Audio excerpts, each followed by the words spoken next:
while we're starting up the stream. It's called No One Will Save You by Aviators. It's apparently based off of a character in Bloodborne, which I have yet to play. That'll be our background music as we start.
Mothers ventured out. Don't cry when lanterns fade. Soon we'll be awakened. But it breaks my heart to say no one will save you now.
Alright, let's see how fast I can make this transition, because the opening screen to this game is really freaking cool, but it like happens before the title menu. I just gotta find out where I put my save. Alright, here we go.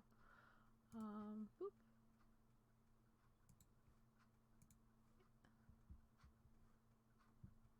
Alright, there we go.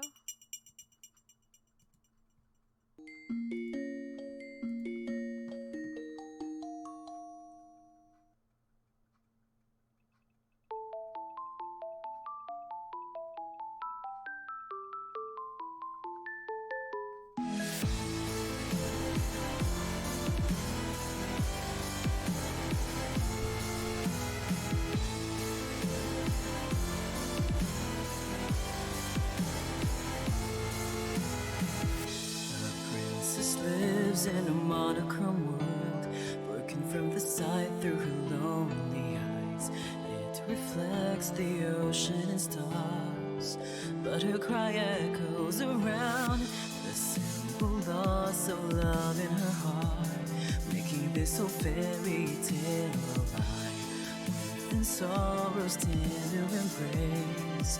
This was never meant to happen. The light of the day, the only reason you have to stay.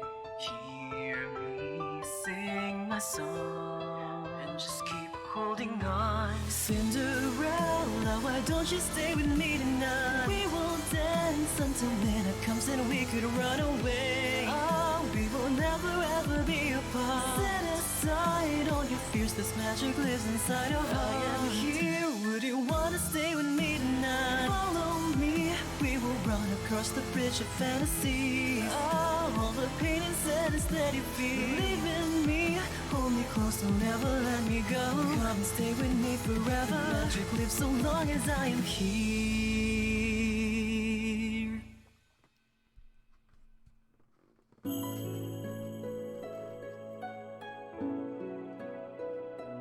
Alright guys, hi. It's Colin. Before on my laptop I played this game all the way through, so I had all these unlocked. But I'm gonna have to redo all of that because new PC, new game, so I was like, hey, that's a perfect chance for me to play this game. I actually enjoy it. Cinderella Phenomenon, it's actually free on Steam. And then I saw a couple months ago that they came up with a sequel, so I thought, hey, why not replay this game with all the guys before I play the sequel? Sequel you actually have to pay for. I think it's like $10, so it's not that expensive. I personally like this game, although I am a sucker for fairy tales. I like all the interpretations. Not sure which of the guys we'll start with. Just out of curiosity. Okay. Alright, yeah, so we're gonna start playing the Cinderella Phenomenon. Well, I'm probably gonna stream for an hour, maybe 2 max, because it was supposed to be while my hair dried, but my hair is already dry, and I have lots to do today, but I still want to stream for you guys. So, alright, here we go, let's get started. Alright, we recommend viewing this tutorial. This is your first time. It's been a while, so let's just go with yes. We'll open the tutorial, quick run through. Okay. Spacebar. Click the back button. Okay. Excuse me. Limited amount of lines you can roll back to when you use this function. Okay. Skip. Keyboard shortcut. Okay, I just use my mouse for everything for this. You may also activate auto forward mode. It can also be deactivated when you advance the text manually, the next speed and time. Okay. In-game menus, which is saying, okay, clicking on the glass slipper. Oh yeah, the slipper was the settings menu. Experience, you guys. Okay. Oh, I just got a follow from someone. Oh, Yuki LTR. Thank you. I think I know who that is. Thank you for the follow. Alright.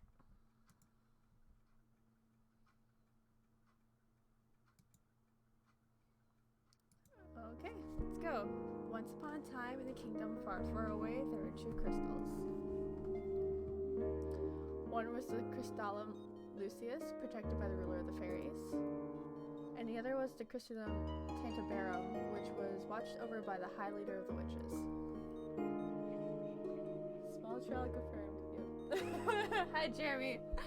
Alright, Lucius was automatically sustained by love, happiness, and joy. The Tantabarum by fear, anger, and hatred. I'll grab a blanket. The fairies and the witches lived in harmony with the humans of the kingdom. They regulated the powers of the crystals in order to maintain balance between darkness and light. Oh yes, please, thank you. Thanks for the hosting, Luna. For there can be no joy without sadness and no courage without fear. The kingdom was at peace for a time. Then one day, a traveling bard decided to write stories, tales of the magic and wonders of the kingdom. He named those stories fairy tales. In fairy tales, the light always seemed to emerge victorious, and true love was the usual reward. The fairy tales spread further than kingdom. The humans of the kingdom began to believe that fairy tales were true, and that the magic of witches was inherently wicked and cruel. The witches became hated and feared. Eventually, they were hunted like animals. The witch hunt. The high leader of the witches, in all of her anger, created the fairy tale curse. You think we are wicked? So be it. Just as you have taken our happily ever after, we shall take yours. The witches used the fairy tale curse to attack humans indiscriminately, ultimately throwing the kingdom into chaos and darkness. The ruler of the fairies, Lucius Bear, sought to regain peace. Oh, yeah, I probably should warn, I always sucked at reading aloud in class, and this isn't gonna be an exception at all. Alright, but the witches were blinded by their hatred for humans, who were responsible for the witch genocide. A terrible war, the Great War, began. Eventually, the Tantum Baron Bearer, the high leader of the witches, was finally defeated. The Tantum Baron was lost. Peace was restored, and the light once again triumphed. But darkness can never fully disappear. It waits in the shadows, patient for when its time will inevitably return. Contract. Sign here. Lucette. Music's overpowering my voice. Okay, we'll turn that down a little bit. Actually, we'll turn myself up. Alright, how's it now? I just want to show you some little take care. Alright, good night, Jeremy! Okay, hopefully my voice is loud enough this time.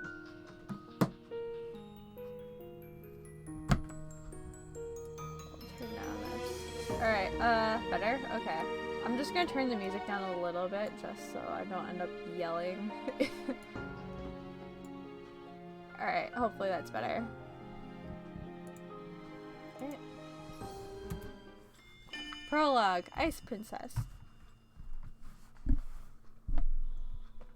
My name is Lucette Riella Britton, the daughter of King Gennaro Britton III. Oh yeah, I forgot the name of the kingdom in this game is almost my name. Alright, I'm the crown princess of the kingdom Angiel. At least that was who I used to be. That was before yesterday when I became a victim of the infamous fairy tale curse.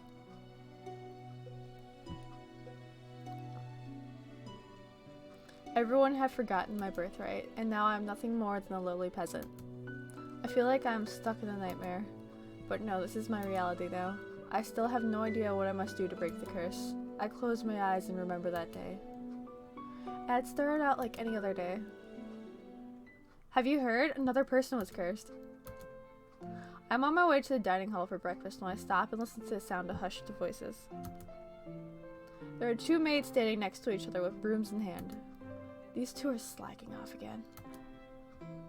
That's terrible. What fairy tale curse was it? They said it was Pinocchio. Pinocchio? The fairy tale with the lying boy whose nose grows longer? That's awful. You know, more and more people are getting cursed lately. I still feel like this music might be a bit loud, so we're just gonna turn it down a little bit. Right. You think those wicked witches are up to something again? I thought the fairy tale curses would stop after you-know-who was defeated. You two are hired to work, not talk. We're sorry, Your Highness. As can only be expected from the likes of them. Another fairy tale curse. The fairy tale curses started spreading even before the Great War began. I do not have much interest in its effects even now. After all, most humans probably deserve to get cursed. The victims are weak.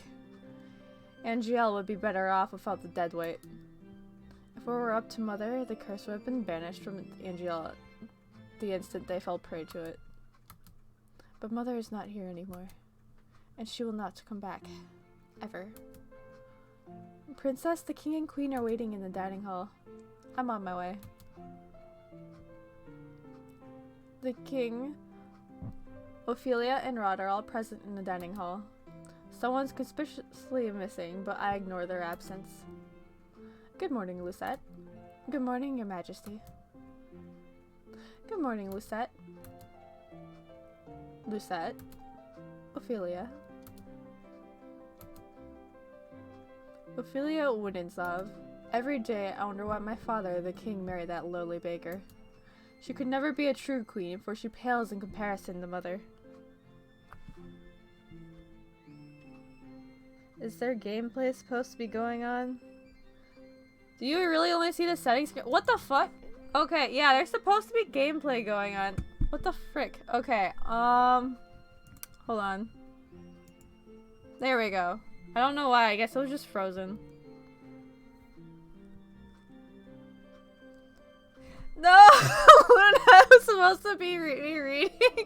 I guess it just froze. That's where all I did was like turn it off and back on again. Yeah. Okay, let's see if the scene changes. Okay, yeah, it seems to be fine now. Take my seat next to the king, then looked up to the person sitting opposite me. Haku, let me know if it ends up going away again. Rod Benedicto wouldn't sob. My stepbrother is just bored and quiet as usual. He is 2 years my junior and the younger of Ophelia's children. Now I'm just paranoid. I'm gonna like keep going back and forth. He is mute and uses a plush bunny to voice his thoughts. It was apparently given to him by a fairy. He minds his own business and is easy to deal with, but his older sister... My eyes go to the empty seat behind him. She's probably the most infuriating person I've ever had the displeasure of knowing. I'm so sorry I'm late. I was reading and I forgot the time. And there she is. And good morning, dear father, mother. Good morning, Rod. And good morning to you too, Lucette. It's a beautiful morning, isn't it? Emmeline Windensaw reads elder sister and my stepsister. She acts as if we were blood, as if she too were born a princess, as if she could be crown princess, perhaps steal my place. Sorry, there's like a loose sweater in my sweater. I'm gonna cut that quick. Alright. I will never let that happen. Now that everyone is here, let us begin. Butlers glide inside with silver trays to carefully serve us breakfast. So, Emmeline, you were reading the fairy tale books that the king brought you? Oh yes, there are so many and they are all so wonderful. Thank you so much, Father. I'm happy you like them. I love them. It's so strange that the library didn't have any of them to begin with. That is because a mother hated them and she had all the books burned. But why? They are such charming stories. Fairy tales misled humans into believing they could have things they do not deserve. Fame, riches, love, happily ever afters. And when their wishes could not come to fruition exactly as they have wanted them to, the humans blamed the witches for granting them in the first place. What are you implying about witches, Lucette? The atmosphere shifts, the air in the room growing heavy. I continue to eat. Perhaps witches are not responsible for the evil in this world. Perhaps humans are the cause of their own downfall. Have you any idea what you are talking about, child? Witches have caused nothing but pain and suffering in this kingdom. Even now, they still spread the fatal curse to our innocent subjects. The truth is, I know very little about the time the witches had free reign over Angiel. I was very young then, and Mother forbade me to leave the palace, sometimes even my room. I know nothing of the people's supposed pain and suffering. Mother kept me away from everyone, and so I cannot bring myself to care. Okay. It feels like no matter what I do, the music's still kind of loud. Right. How do you know the cursed are innocent? Our people have been toiling day and night to rebuild Angiel after the Great War. Our people are the kingdom's foundation, and I am endlessly grateful for determination and resolve. Every day I wonder what your mother thought about you. Or taught you about. Leave Mother out of this. Dear, please. Lucette, darling, your father didn't mean to. I am not one of your children, Ophelia. I do not need your sympathy. Lucette, you will show your mother respect. She is not my mother. I set down my fork and the knife and stand up. I am done. Excuse me. My father and I have never got on, but our relationship was significantly worsened since she married the baker. Hey Haku, you wanna join in right now for a voiceover? You want to be all the male characters?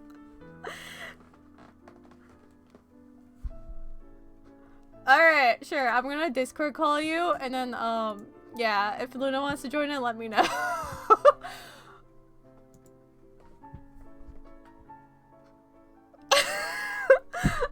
I enjoy Haku's voiceovers. Hi, Haku. The only problem though would be latency in like what I'm watching, so it would be like a couple of seconds late. Okay, yeah, I gotta change so you come through my headphones. Hold on. Okay, can you say something? What I was saying is the only problem is if I'm reading off of your stream is that it would be a couple seconds late. Yeah, I'm trying to think how it would affect the quality of the stream if I just streamed in here too for you to watch. That depends on your CPU if you can handle it. Yeah, I'm pretty sure it can. I just need to adjust some volume settings here so I can hear you over this thing. If Willie wasn't busy, I'd invite him, but I think he's waiting on someone. Alright. Alright, can you say something so I can like hear how you are in comparison to the game? Perfect. Alright. Alright, I'm gonna share my screen with you. Let's see how this goes. Luna, do you want to join in too? So you're not abandoned?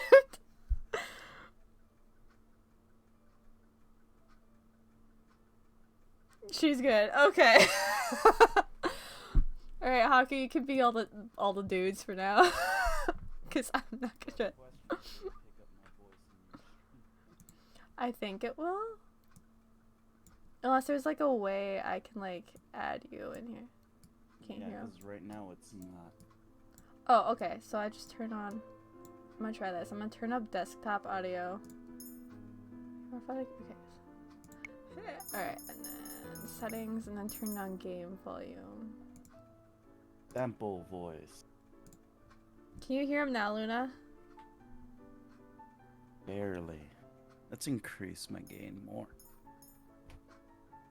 Yeah, because you always come in very quiet on my side too, so I think that's part of Gotcha. it. So I need to just increase my own volume then. Mm-hmm. That's fine. Alright. Just turn gain knob. Speak directly into mic. There we go. Give us that sweet, sweet, unsolicited ASMR. Alright. We're gonna just save in that slot for now. Return. Luna's reaction. Alright. Now it's weird because I've like actively like So is like main character the guy? No, Or, main character like, is when there's no Lucette. name. Yeah, I'll let you Okay. know. Lucette's the main character. Just read names. Alright. Or if I'm quiet for like 2 seconds, it's probably your turn. Alright. My father, the king, has been 17 years and I have never felt... It has been 17 years and I have never felt any love from him. He treats Emmeline and Rod, who only entered our life 1 year ago, like his own children. Better than he has ever treated me. This has been my life ever since Mother passed 4 years ago. Okay, I can barely hear the game, so I'm just gonna turn it up a little bit. There you go. Mother was the only one that was there for me when no one else was. If it wasn't for the accident during the Great War, she would still be here. Ah, man, this is your turn. Why the sour face so early in the morning, princess? Oh yeah, it's this dude. His route's kind of fun, but you have to like unlock it, I think. Let me guess. It's the king, the queen, or Princess Emmeline. Or is it all of them? I ignore his question. Fritz, what are you doing here so early? I'm running some errands for my father. Fitzgerald Aidan Leverton, son of the highest knight of the Order of Caldera. His father, Sir Allecastre, has served the royal family for many years. Sir Allecastre is one of the king's most trusted advisors. 3 years ago, Fritz was assigned the honor of becoming my personal knight. His presence is the only company I can tolerate nowadays. You should wait in the throne room then. Thank you. Princess. Yes? You know, I haven't seen you smile once since I met you. Why is that of any importance?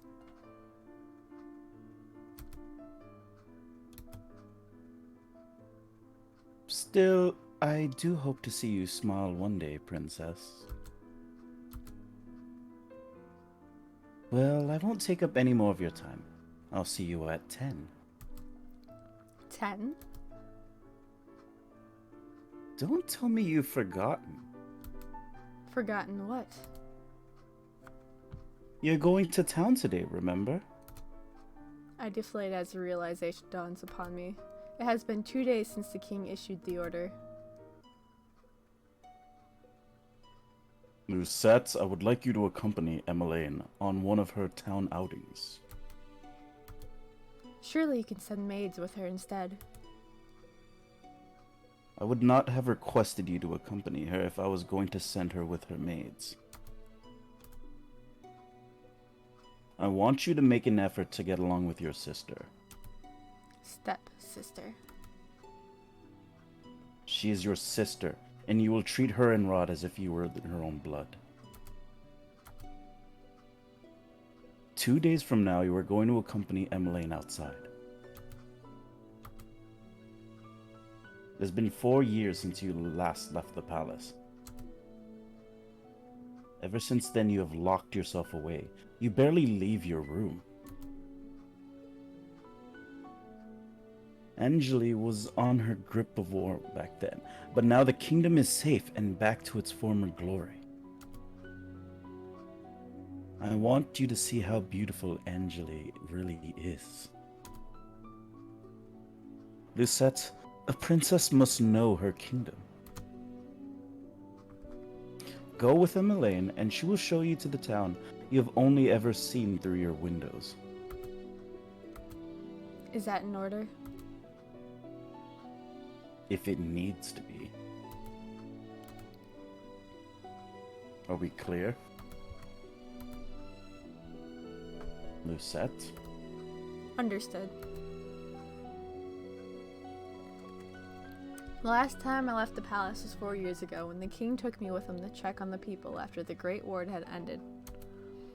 I shake my head, removing myself from the memory. I am safe here. Princess, are you alright? It won't be that bad. The townsfolk are good people. How can you be so sure?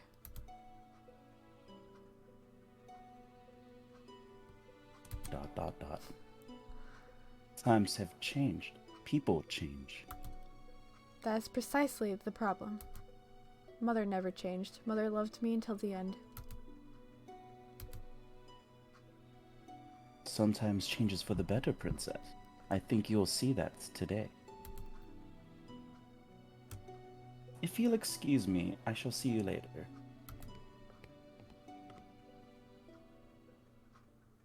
Delora.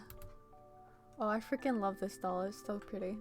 Do you think the witches are capable of bringing back the dead? I wish you could talk to me, you and the others. My dolls are my only friends. They're the only ones I can trust. Unlike humans, they will never betray me. They will never hurt me. They will always be there for me. The moment I saw Delora, I knew she was special. She was different, so elegant and realistic it was almost as if she was breathing. She was a gift from the king on my 17th birthday. I only started receiving dolls from him when Mother passed away. Mother does not believe in birthday celebrations. For every year at midnight, a letter would appear under my door. It would contain instructions leading me through the palace on an adventure to a room filled with gifts, cakes, and sweets. A child's dream. I've been fascinated by the dolls, which had always held a little greeting card. A card with the words, "I love you" on it, signed by M. The card would tell me to keep those celebrations a special secret, but I didn't need to be told that. Mother always found a way to show me she still cared. In her own way. The secret celebrations had stopped as soon as she had disappeared. Yes? Excuse me, Your Highness, the king has requested your presence. This better not be another lecture. Tell him I am on my way. I'll see you later, Delora.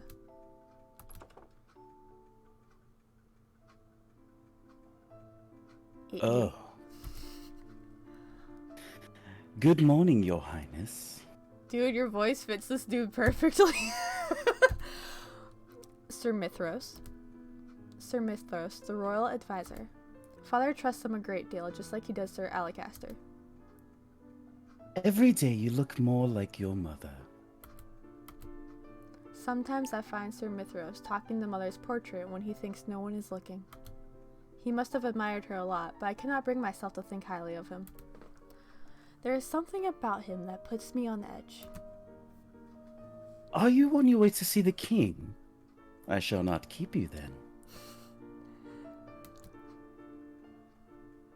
Until our next meeting, dear princess. Hello, Harry. I see you lurking. Your Majesty. Lucette, are you ready? You will enjoy this, Lucette.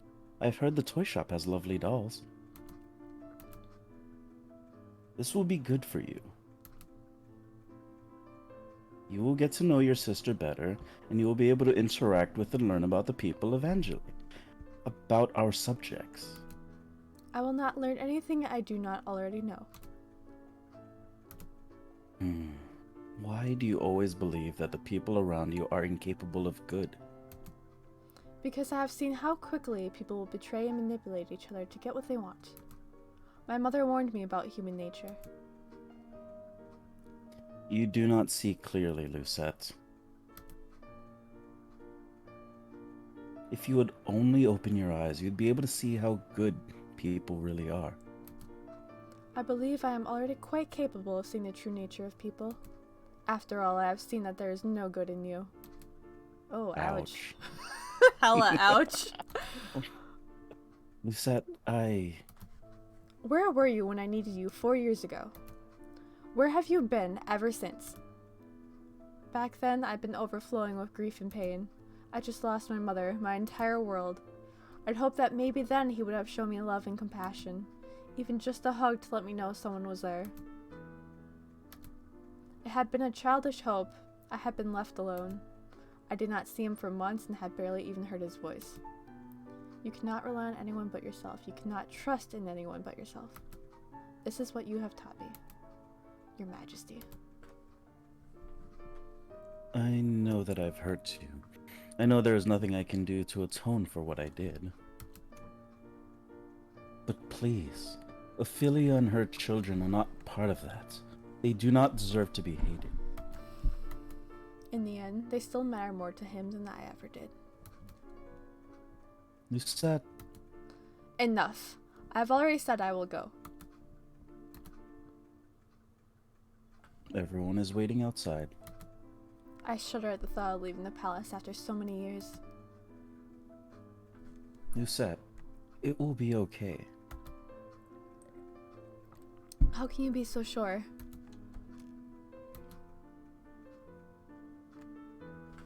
Thank you for agreeing to accompany Emmeline.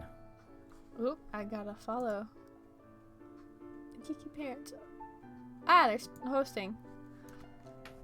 Thanks, Klaus and Freya, for hosting.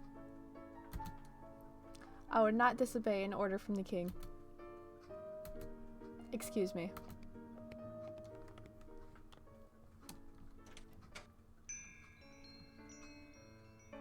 Hello, how can I help?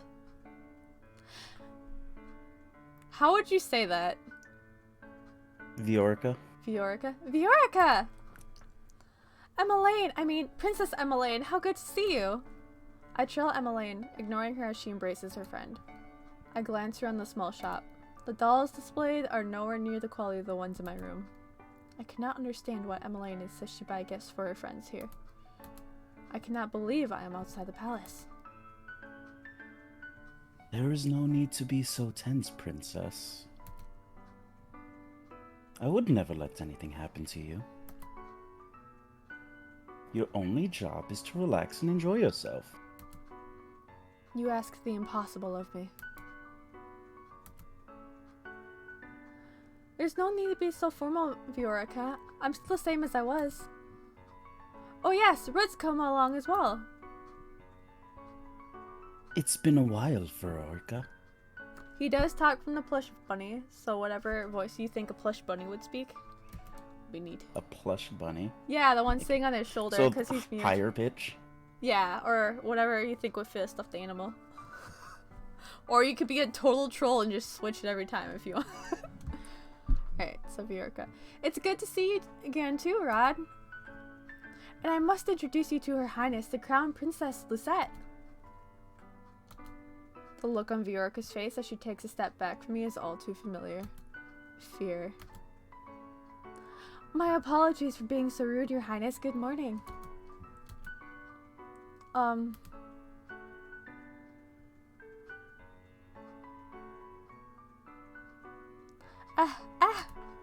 And this is Sir Fitzgerald, Alicaster's son. It's a pleasure to meet you, my lady. Oh, you're Sir Fitzgerald? You're really as handsome as Emmeline described in her letters. I'm sorry? She just outed her. But Ooh. please don't mind her, Sir Fitzgerald. I'm sorry, Emmeline. Right.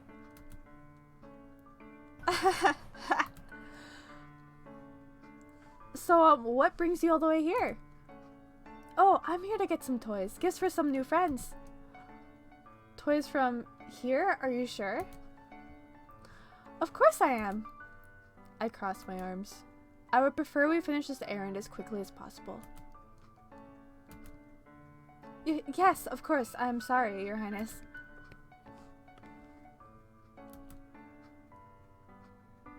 Princess. I can barely breathe in here. I just want to get back to the palace.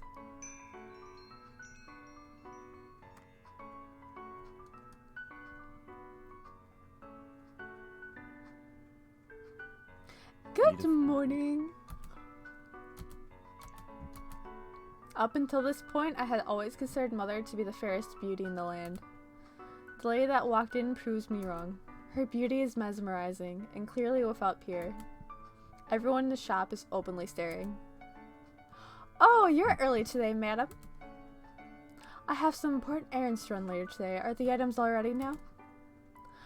Oh, of course. Let me go and fetch them for you. I'll just be one moment, Emmeline. Why is she smiling at me? Here you are, ma'am. Thank you. Ah, that lady was beautiful. Right? Any girl standing next to her becomes hopelessly ugly by comparison. Wow. Who is she? There's a twist about her later. It's kind of great. It's a guy, isn't it? Yeah.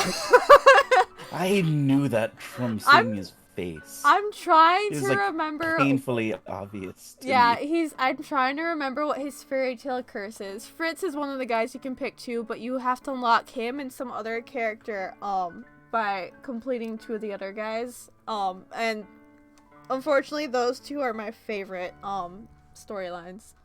Right. She's new around town. Some say that she's a fairy. A fairy? Fairies have stayed evangel from the witches for 4 years. Everyone considered them our saviors.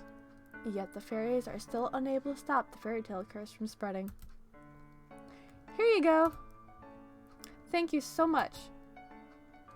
No, thank you, Viorica. I hope to drop by again soon. Good, I'll look forward to seeing you again. I hope to see you again soon as well, Rod. Likewise.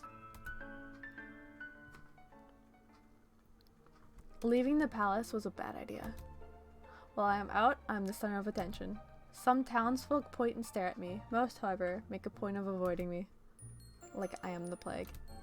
There are some spiteful stares, but thankfully none are nearly as intense as they were 4 years ago. I'm sure the townsfolk are only surprised to see you again after so many years. Right. Fritz and Rod lag behind us, which leaves only Emmeline walking beside me. I could not decide which is worse. The staring or her company? Oh, Lucette, look! A street performance! It's been so long since I last watched one. Street performance?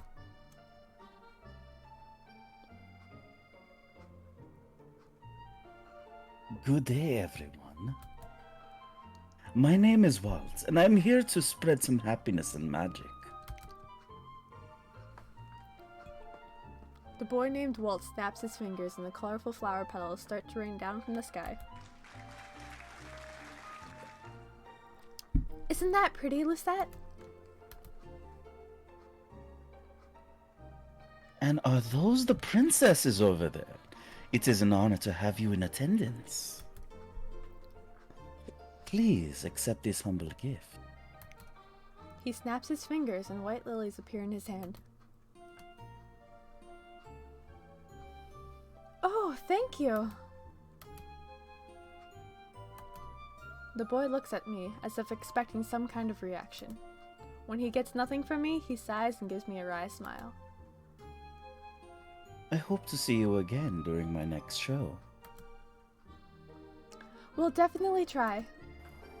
He gracefully bows before moving back into his area to perform more magic tricks from a gathering crowd. There are performers like this all around Angela. I love them. Maybe someday we'll get to see more musicians too. Those are my favorite. I do not intend to leave the palace again. But you don't like it out here? Rod and I grew up here. I love Angela. This is my favorite part of the kingdom. I wanted to share this with you, Lucette. I know you didn't really want to come, but you still tagged along. It means a lot to me, so thank you. I did not do this for you. I'm only here because the king ordered me to go with you. I just wanted us to be closer, Lucette. I would like to try and be your friend. I do not want nor need your friendship. No matter how you act around me, we are not, and we will never be, sisters. I'd take care to remember that if I were you. But Rod suddenly grabs my hand, pulling me away from Emmeline. Stop! He is staring daggers Trying at to think me. of, like, the most unfitting voice. I know, I just did. I'm like, look, Willie has this like really high like voice that he can do that's like 3 octaves higher than his normal voice. That scares me, and that's why I picture every time I see the rabbit. like as high as possible.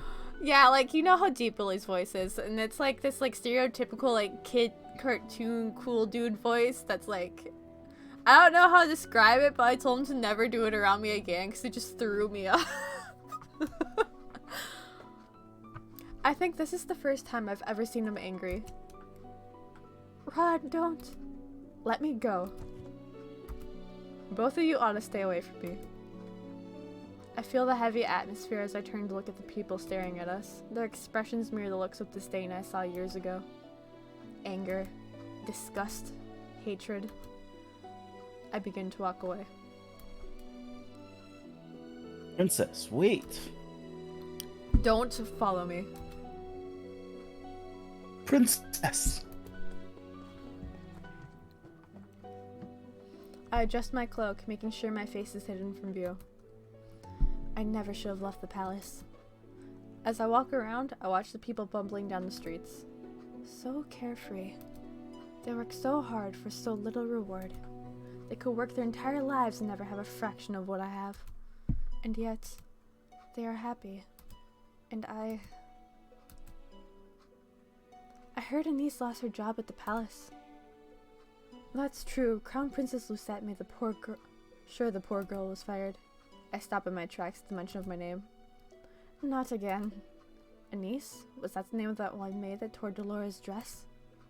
If so, my decision to fire her was justified. A palace maid cannot be clumsy. Why should I tolerate poor performance? What did I do that was so wrong? I know that Anise, hardworking and big-hearted, very good with medicine. Shame she lost her job so quickly. You know how hard the crown princess is to please. My friend at the palace says she doesn't even smile and goes around with that cold look on her face. It's probably why they call her the Ice Princess. Ice Princess? So all those times I heard the servants saying that, I'd always suspect they were talking about me. She's the complete opposite of our Princess Emmeline. That child's an angel. We all know she should be the crown princess. Annoyance begins to simmer inside me. I cannot stand hearing anymore, so I walk away. Ever since Emmeline entered my life, I was always being compared to her, and now I have become a second best. I am Lucette Riella Britton, daughter of King Gennaro Britton III, and the crown princess of the kingdom of Angiela. I am of royal blood. She is nothing. There you are. Princess, you must come back with me. It is getting too late for you to remain outside. Princess? Are you alright? Are you hurt? I brush him off and turn away. No need to fuss. Let's return to the palace.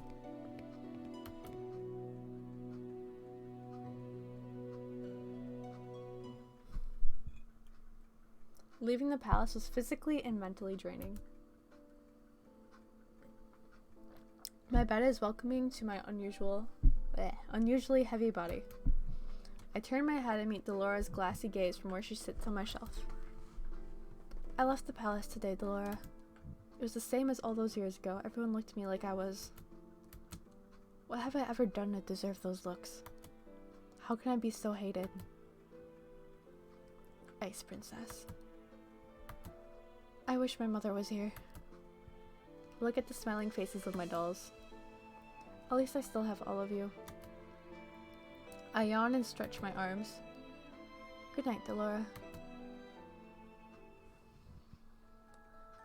Twinkle, twinkle, little star, how I wonder what you are. Singing? But who? Up above the world so high. I didn't think I'd have to sing today. Like a diamond in the sky. Twinkle, twinkle, little star. I blink my eyes open, only to see Dolores sitting right in front of me on my bed. The moonlight spills across her delicate features. How I wonder what you are. Wasn't she on the shelf with all the other dolls when I went to bed? Laura? It's almost time. I pinch my cheeks to make sure I am not dreaming. It hurts. Only 10 minutes before the clock strikes 12. I hope you're ready, Princess. What? My doll just turned into a human. How? Who are you? You know who I am. I've been watching you since the day your father gave me to you. What is happening? I don't think I've ever been so confused in my life. All the answers will come with time, but right now I am here to give you something, Princess. She's honestly my favorite character in this game. Is this Cinderella's very own glass slipper? It is beautiful, too beautiful. And the realization begins to dawn upon me. You're a witch! Smart girl, I knew you'd figure that out eventually. Now it's time to say goodbye to your precious crown. What?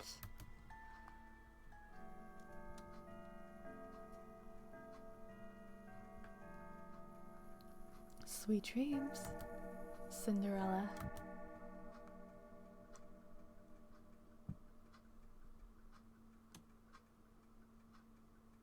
Hey! Wake up, girl! Huh? Where I am? Ow, my head. You have some nerve sleeping in front of my shop. Leave before a customer sees you. I was in my room. How am I here? Did you not hear what I said, you filthy child? Filthy? You would speak to your crown princess in such a manner. If you're the crown princess and I'm the queen, you must have been knocked on the head quite hard to have such grand delusions. I am not delusional. I am Lucette Riella Britton, blood daughter of the King Gennaro Britton III, the crown princess of Angiela. Right, the king never had a daughter with that witch. Is she referring to mother? Witch? Don't pretend to be stupid, girl. I can only stare at her, puzzled. Our good king only has stepchildren, Princess Emmeline and Prince Rod. And you are most definitely neither of them. What? Now get gone before you go spouting your crazy gibberish at any of my customers and scare them away. With a huff, she leaves me to my own rapidly turning thoughts.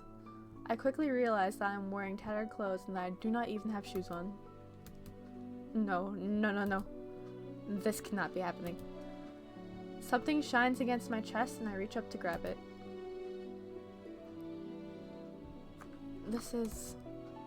It all floods back. Delora being a witch, Cinderella's glass slipper. This is not a dream. Delora gave me the fairy tale curse. My hands begin to tremble. I must return to the palace and speak with the king. Let me in! Sorry, girl, but this place is off limits to uninvited guests. You do not understand. I am the Crown Princess Lucette Riella Britton. I must speak with my father. As loath as I am to call him that, I have to. No one will believe me if I'm addressing him by title. You best leave now nice and quiet before we have to force you. If you would only... Make way for the king. The gates swing open and 3 horses trot out. Soldiers ride 2 of the horses, while the last horse was a different, familiar rider. Father! I immediately moved to block the path of his horse. The soldiers moved to hold me back. Your Majesty. What is this? Your Majesty, this girl is claiming to be your daughter. Daughter? Both of my stepchildren are inside the palace right now. What, is even father a part of this? Father, you must help me. A witch has cursed me. For once in your life, just once, help me. You must believe me. Tell me, where is your family, child? Why are you all alone? He looks at me with pity in his eyes. He is looking at me more kindly as a peasant than he ever did when I was the crown princess and his daughter. I recoil. You must be hungry. Take this.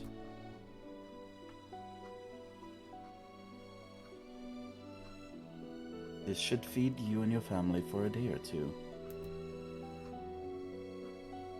The kingdom offers work opportunities to those who need them. Please let your parents know. I do not want your pity, Father. Please escort this girl back to her home. Make sure she gets there safely. At once, Your Majesty! I watch as my father and his 2 guards ride away on their horses, leaving me to stand in their dust. He left me alone. Again.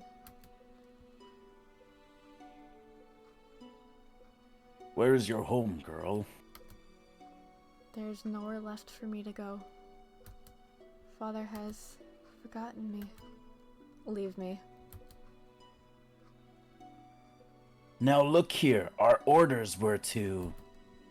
Leave me alone. Suit yourself. Can't say we didn't try. Don't cause any more scenes, little girl. I watch with blurry eyes as the soldiers return to the palace. How can this be happening? I stare at the small pouch in my hands.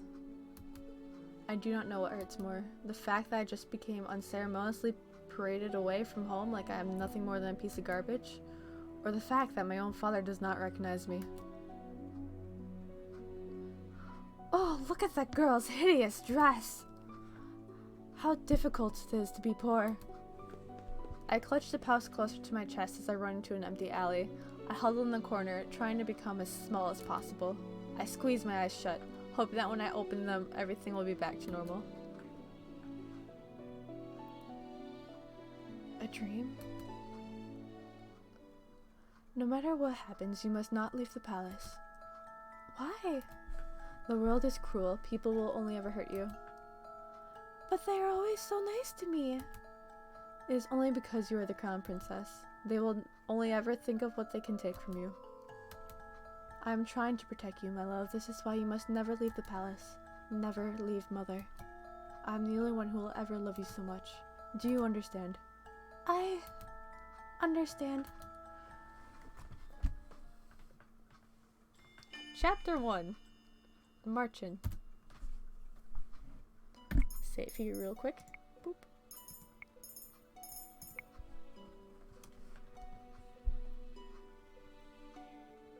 When I open my eyes, I am still in the streets. I must have fallen asleep. But the nightmare continues. I am cold in my rags. I hold myself for warmth, willing some of the cold away, but fail. My feet are numb and in pain, caked with dirt that I have gathered from walking barefoot around town. Well, there's a frightful sight. Probably thought she could try to lurk her luck with the nobility that live around here. Just look at how ragged she looks. What are you looking at? Two women that lack the basic manners of a noble upbringing. Silence, girl. Do you know who you're talking to? No. And I don't care. What nerve? Let's just go. There's no reason to stoop to a commoner's level. I will remember you, and once I break this curse, I will make you regret your words. I become acutely aware of the fact that I have not eaten anything for almost a day. I've been sitting here, thinking on a new mess that is my life. But moping around will not break my curse. Crying will not help either. I should find that witch first, but how? I have no idea where she is. Delora, I swear I will make you regret doing this to me. When I find you, I will find food first. Is this all the king thinks I am worth? Leave, girl. A dirty peasant like you has no place in this restaurant. But why? I can pay. Find another place. You're scaring away my customers. Am I not a customer? Heck nah. Shoo, there's nothing for you here. The heck no. He just swatted me away like a fly. What nerve? Sensing that this will get me nowhere, I ball my hands in the fists and walk away. I get the same treatment in the next 3 restaurants I try. I am treated as something less than dirt, like my money has no real value. I am the crown princess. They have no right to turn me away like this. I've been eating stale bread, anything to keep the hunger at bay. The bread barely helps. Out of the corner of my eye, I notice a small bakery. There are croissants on display that make my mouth water. Slowly, I begin to make my way over there. Ow! My feet ache with every step. They look and feel even worse than before. If only I had enough coins for a pair of shoes. But food is more important. If the rags that I am wearing and the pouch of money are all that I have, then I need to prioritize. I will die before I beg. 2 croissants. You'll need to pay, girl. There is no free handouts here. I take a coin from my pouch and hand it to her. This should be more than enough. The shop owner stares at the coin before reluctantly taking it. She hands me 2 croissants in the paper bag. I will not ask where you got those coins. Are you implying that I stole them? How else would a beggar like you get that amount of coin? Now be off with you, child. I won't have you scaring away any other customers. Without another word, I turn and start to walk away from the woman. So this is the goodness of the people of Angriel. I take a bite out of one of the croissants, cringing a little at the dryness. Hey, girl. What now? We saw you at that shop. Want to share how you got your coins there? Excuse me. Look at her, brushing us off like she's royalty or something. Let me go! You ain't no better than us. Now be a good girl and hand over that pouch. The man on my left grabs at my pouch and attempts to yank it away from me. I will not let these brutes take anything from me. I elbow the man in the stomach, then aim a kick at the other man's shin. I have an opening, and I take it. Whoa. I pull myself free and begin to run as fast as I can. Hey! Where do I go? I'm not familiar with the streets at all. It's highly likely I'm just going to hit a dead end. Where should I go? Alright, this is where we... Oh. Decisions. Oh, I'm gonna go left, because that's where my brain went first. I cannot let the pain in my feet or my exhaustion stop me. If I stop now, they'll definitely catch me. And taking my coins might not be the worst thing to do. A dead end. Nowhere left to run now, girl. What do I do? Oh, who are you, gentlemen? This is definitely not how you treat a lady. Huh? Who's there? A shadow looms above us. Before I can blink, a person has jumped down in front of me. His body acts as a barrier between the two men and me. Oh look, it's a beautiful lady. Ooh, I knew it. Who are you? Oh me, just a passing gentleman concerned about a damsel in distress. He turns to the men, his expression calm, his eyes flashing dangerously. Now, shall I teach you gentlemen a lesson? You see, whenever they introduce someone who's that beautiful of a woman, it always turns out to be a man. Yeah, I still can't remember. He's got a sword. I still can't remember Yeah. what his fairy tale curse is. It's bugging me. What? Come back here, you coward! The two of us can take him.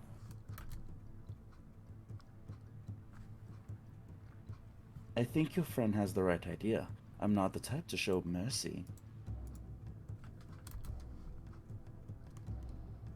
This is way too much trouble for a little gold. Are you all right, my lady? You found her. The boy from Like, yesterday? what this reminds me of is there's this anime I watched a long time ago. Mm-hmm. For at like the beginning of the series, there's always this one character who is deemed like the most pretty girl, and then 50 episodes in, you find out that it's actually a guy, The pretty girl is always a man. and like they reveal it like so long after the start, and like Damn. she's like the best friend of main character, and she always looks up to her, and then like main character's a girl, she's best friends with this girl who she always looks up to, and then after 50 episodes in, she finds out, oh, your best friend who's this pretty girl is actually a guy. And then now the main character's like, do I like him?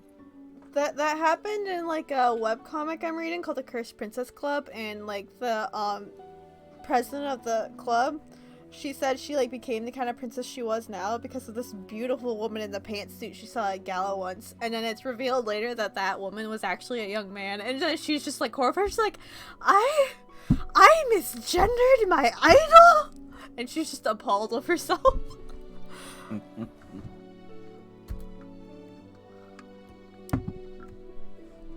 A little slow, aren't you, kid? Don't call me that. These two know each other?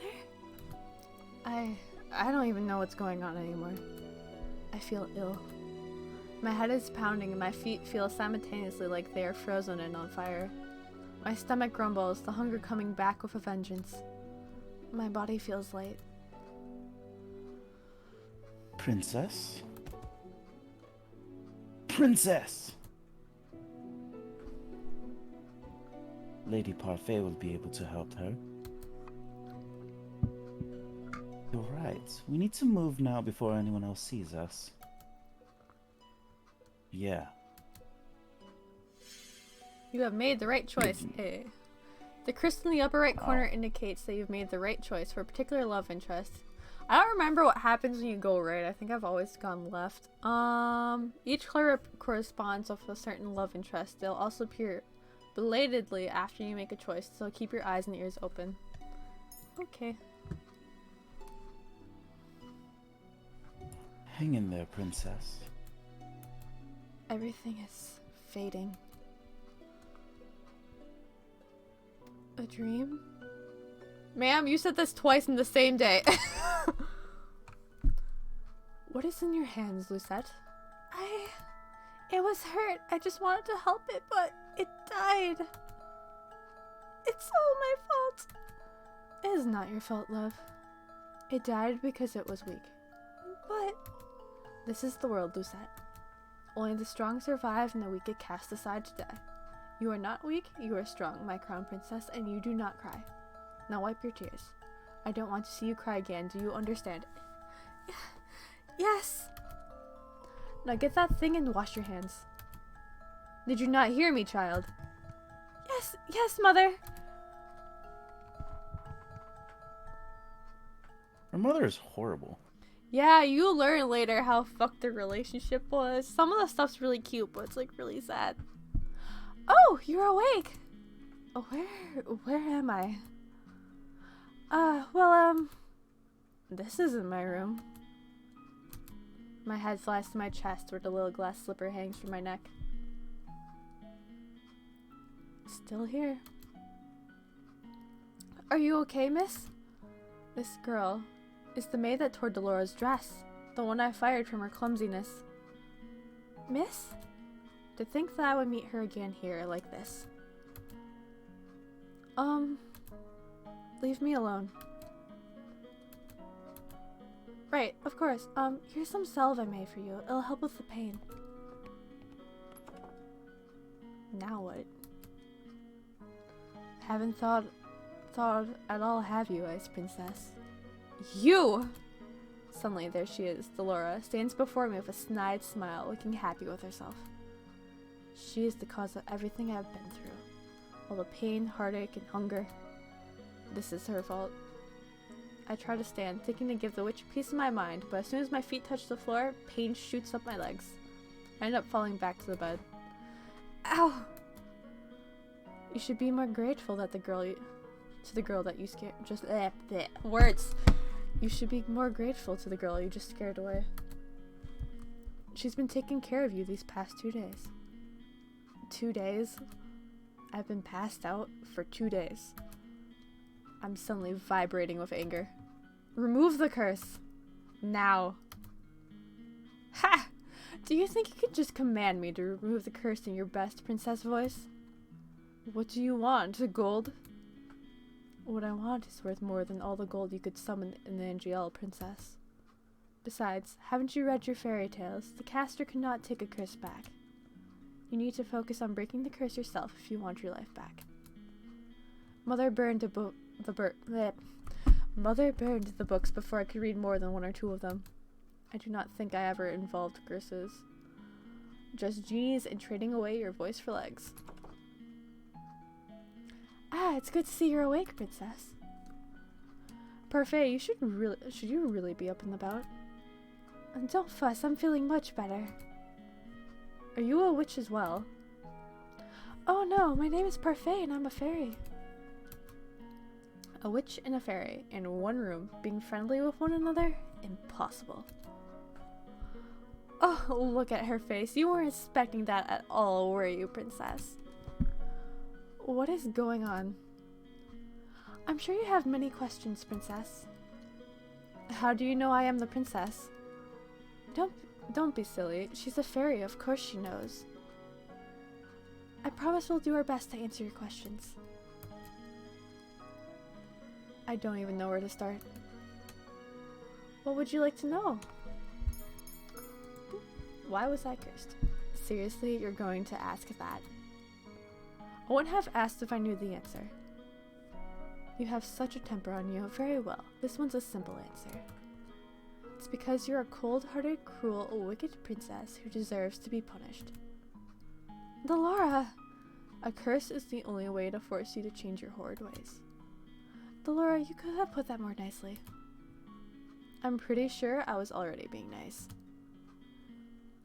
Change? Why do I need to change?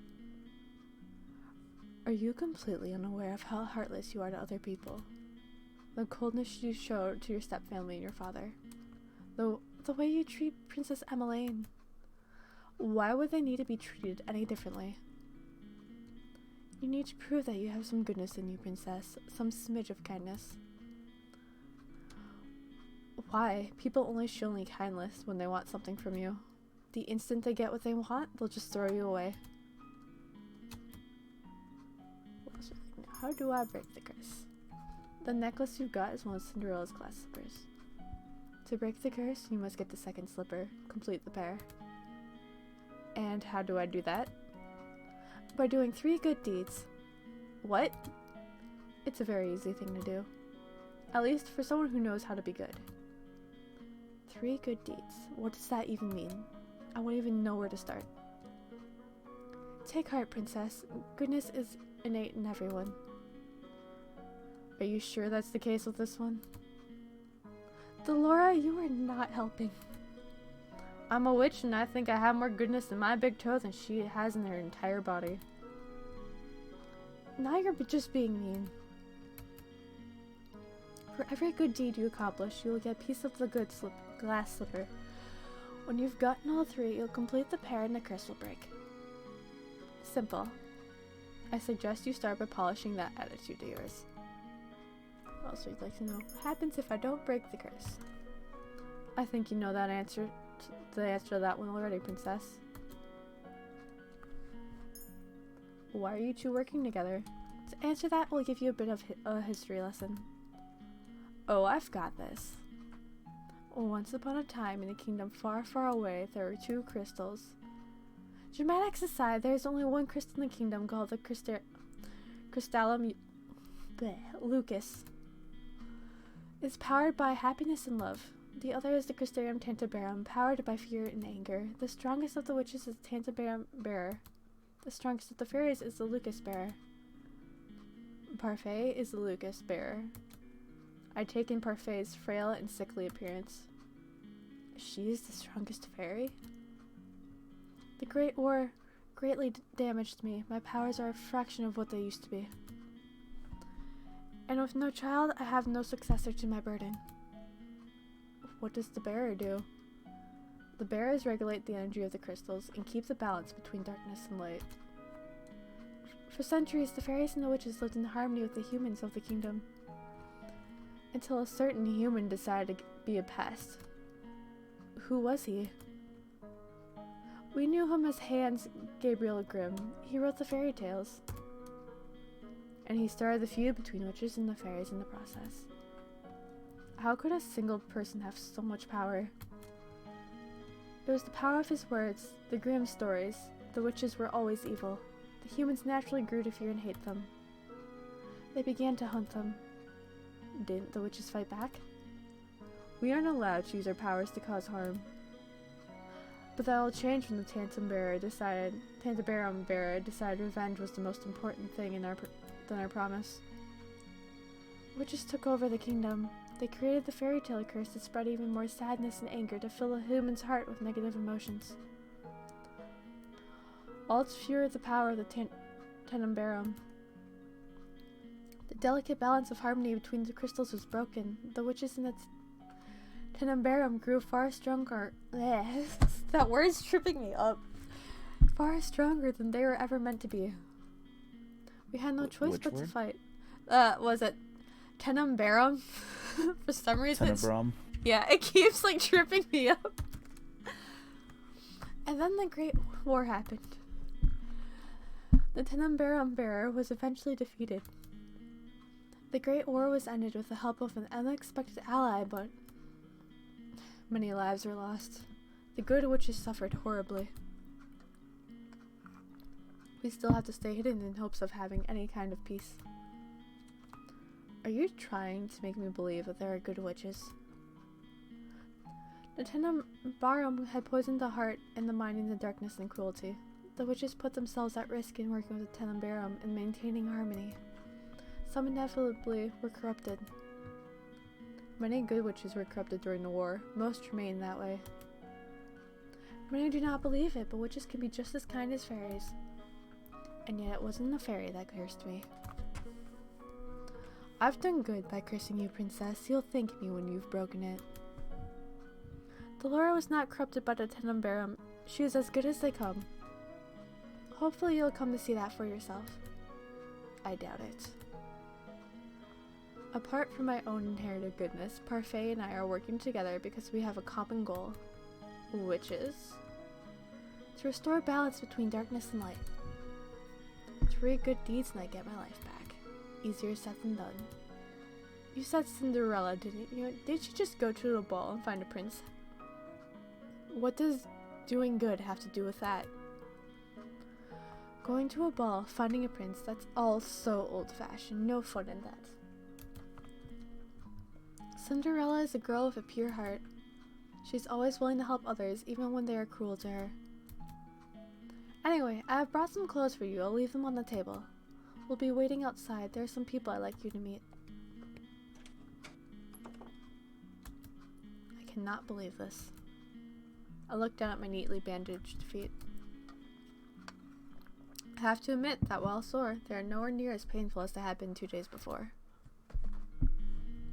Here's some salve I made for you. It'll help with the pain. Why would she even care? I was the reason she lost her job at the palace. Oh, she probably doesn't remember me as the princess. But still, she has no reason to do such things for me. I ignore the salve for the time being and gingerly stand up, testing my feet for pain. The injury is definitely healing. I slowly walk over to the table and change into the clothes that have been left there. The dress is nowhere near as luxurious as the ones I wear in the palace, but it still is far improved from my rags. All my life, I'd never had to lift a finger, and now I will not let them see how much they have rattled me. I refuse to break. Just watch me. I'll free myself from this curse.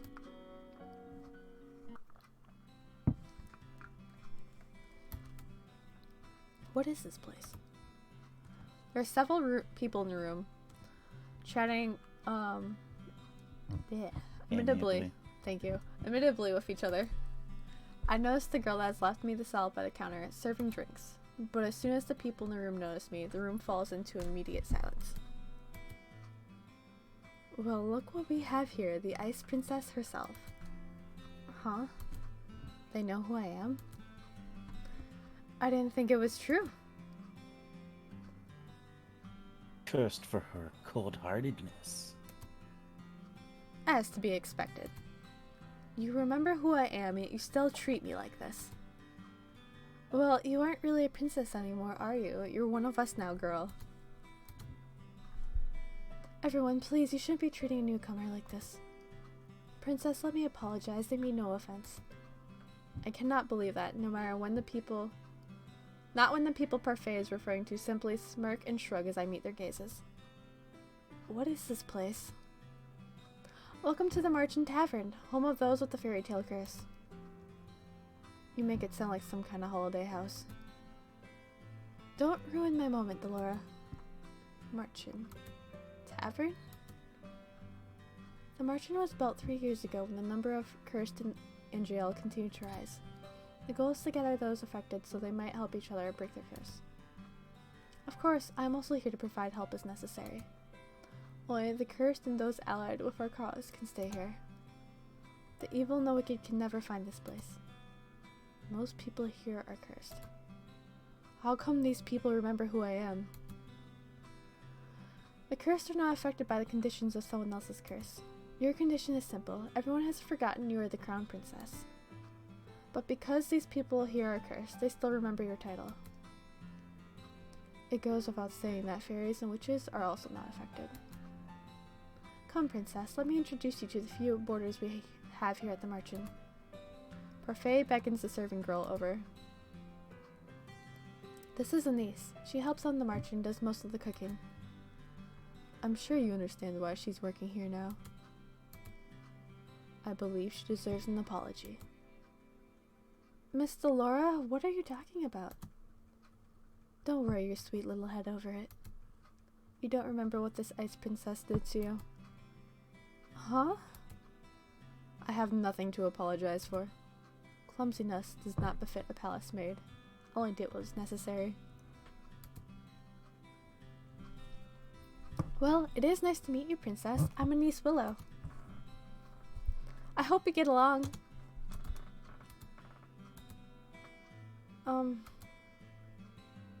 Really? This is how you're going to start doing good? I don't believe I asked for your opinion. Please, you two, no fighting. I hold my tongue as Buffet leads me to two peoples whose faces are incredibly familiar.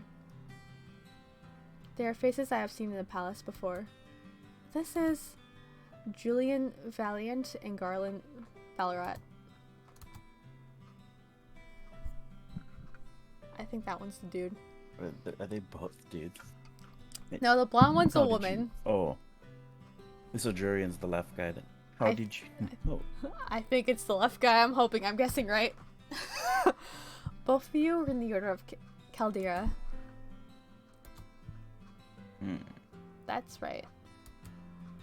They were two of Sir Alacaster's best knights. It was a big surprise when they both left a year ago. All I found out recently was because they acted against Sir Alacaster's words or orders. They were stripped of their titles and dishonorably discharged from the service. What are you two doing here? We help the fairies. Just watch that I have it backwards. Yeah. They and It's Anise. hard to tell who's talking. Yeah, it is. I was hoping they'd have their mouth open. They and Anise are exceptions and are allowed in this tavern without the curse. Durin and Garland lent us their strength to help protect the Marchen. Protect? From the witches, they're doing anything to make sure their curses remain unbroken. What about you? I am an exception. Also, I'm good. You keep forgetting the good part. Remember, not all witches are evil. Your curse is a test. A test. Originally, the wicked were cursed so that they could learn to change. Their curses were meant to teach them a lesson. I'm hoping your curse will teach you a lesson too, Ice Princess. I really am only trying to help you. I don't need you to show me how to change, I just want my life back. Well, to do that, you'll have to break your curse. Try and make some friends, Princess. They might be able to help you break your curse. Oh, I'd love to hang around and watch the princess try to be friendly. We have work to do, Delora. Fine. Try not to make any more enemies, Princess. The instant Parfait and Delora leave the room, the temperature drops several degrees. Now that I'm alone, I feel the cold stares return. Disgust. Contempt. As if I am the reason they are cursed and have to take refuge in the Marchen in the first place. Make friends? All I ever had are my dolls. I've never needed friends, and I'll break my curse on my own. I was told it was rude to stare. One man suddenly stands up, the anger apparent on his face. His hands clench and unclench in the fist as he glares at me pointedly. Jurin and Garland place themselves in front of me, shielding me from the man. Ah, I did have it backwards. Shit. That's the jury in this. I guess. The mouth open. You know the rules. What happened in the past stays in the past. Well, see, now it's hard to tell because she still has her mouth open, but now it says Garland. And no one is allowed to harm anyone else here in the Marchen. We'll find just go out. with that for now. We'll just find out soon enough. You cannot comply. You're no longer welcome here.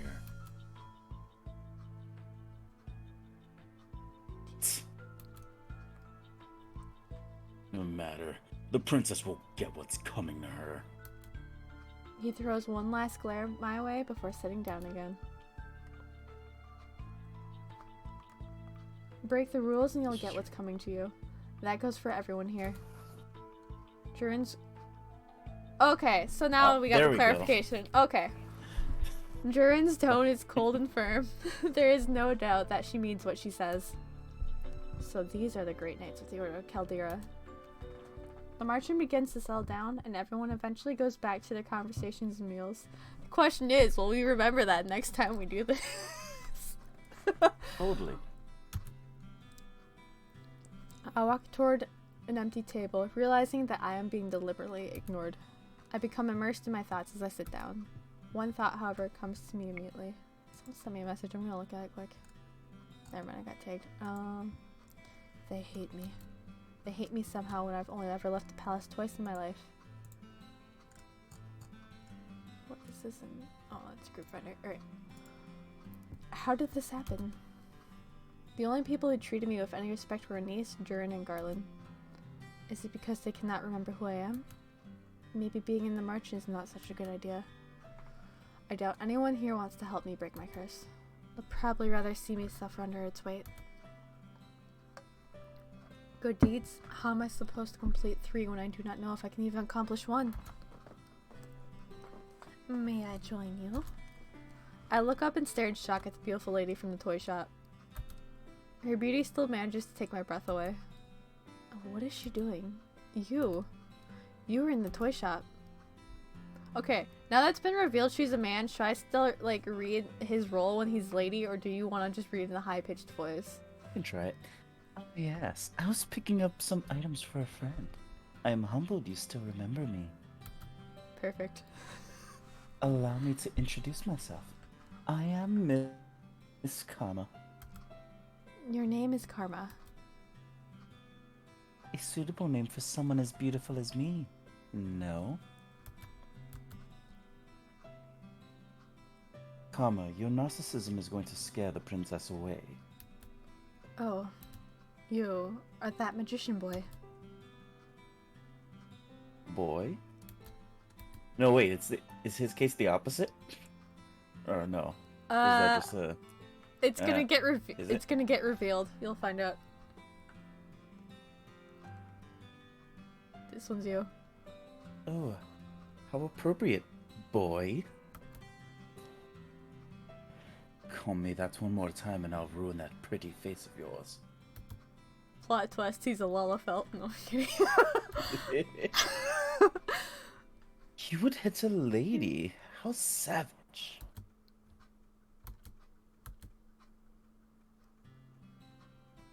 Anyway, I am Watts Craswell. I have the Neverland curse. What about you, princess? What's your fairy tale curse? Does everyone share what their curse is?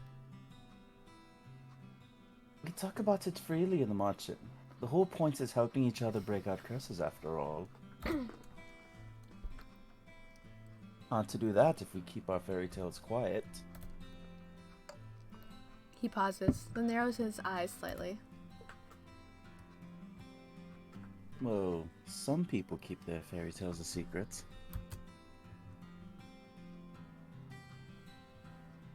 He eyes Karma briefly, cocking an eyebrow. The smile never leaves Karma's face. I think I remember what his is now. Has anyone managed to break their curse? I've been told a few have. A few? That's not very reassuring. Well, at least the curses can be broken. I cannot particularly say that reassures me either.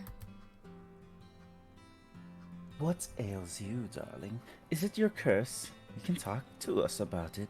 Tell us, what is it? Cinderella. Oh, goodness. Cinderella? Well, that explains the nature of your curse. Only it's been reversed, hasn't it? Riches to rags. That's one way of putting it. Karma, you're not helping. You really are better off ignoring him, princess. He mostly speaks nonsense. He? Princess?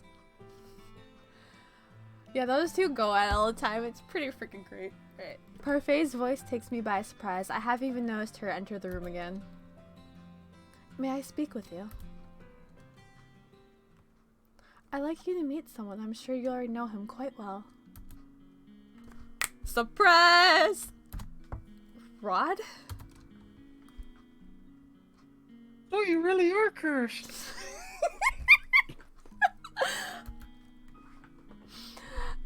I was the only one who gave Seppi to Rod, so that I was the one who gave Seppi to Rod. We'll try this again from the top. All right. I was the one who gave Seppi to Rod, so that he still had some way to voice his opinions. Seppi? Short for Sebastian. Cute, isn't it? It's nice to meet you, princess. Seppi's voice changes when it greets me. The tone it uses is lower whenever it speaks to Rod. Oh, okay. Perhaps that's what Rod's voice actually sounds like? That's what's even. Okay. Wait. If he remembers me, does that mean... The mermaid's curse. What? That is my curse. Rod has been mute all this time because he is cursed? Does everyone know? Obviously, they are my family. Even the king? He knows as well. Am I the only one you never told? I didn't think you'd particularly care either way. He is not wrong. Yeah, I cannot believe I did not know. I was left out once again. What are you doing here? I have been trying to help Rod with his curse. This is why he comes to the merchant from time to time.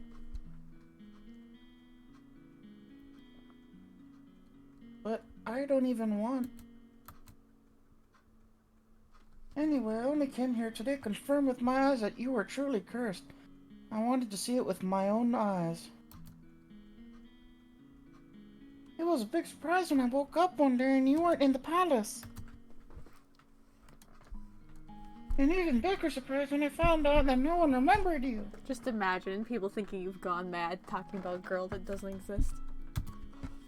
It's been days since I was cursed. I wonder, how are things in the palace? Livelier, happier. Happier? Yep, I've never seen them happy before in my life than they are now. Rod's a fucking savage. But it's true. Yeah. I'd say it's a good thing you aren't princess anymore. Good riddance. Fucking savage. I always thought Rod didn't really care about me regardless, but this is the truth? Huh. So I don't have to replay everything later. So this is how you truly feel. So I have to be cursed for you to open up about how you truly feel. The only reason I didn't say anything earlier was because Emmeline didn't want me to. Oh, I'm happier too now that you're gone. I've always hated you.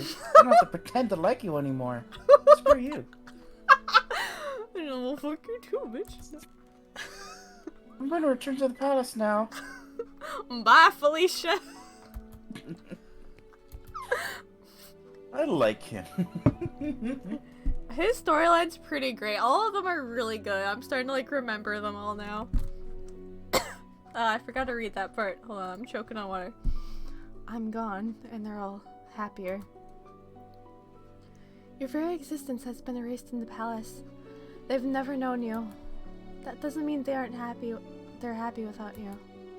Even the king. What did I expect? Why did you bring me here? The people in the march and they... I shouldn't have left you alone in there. I'm sorry. You knew how they felt about me. What have I ever done to them?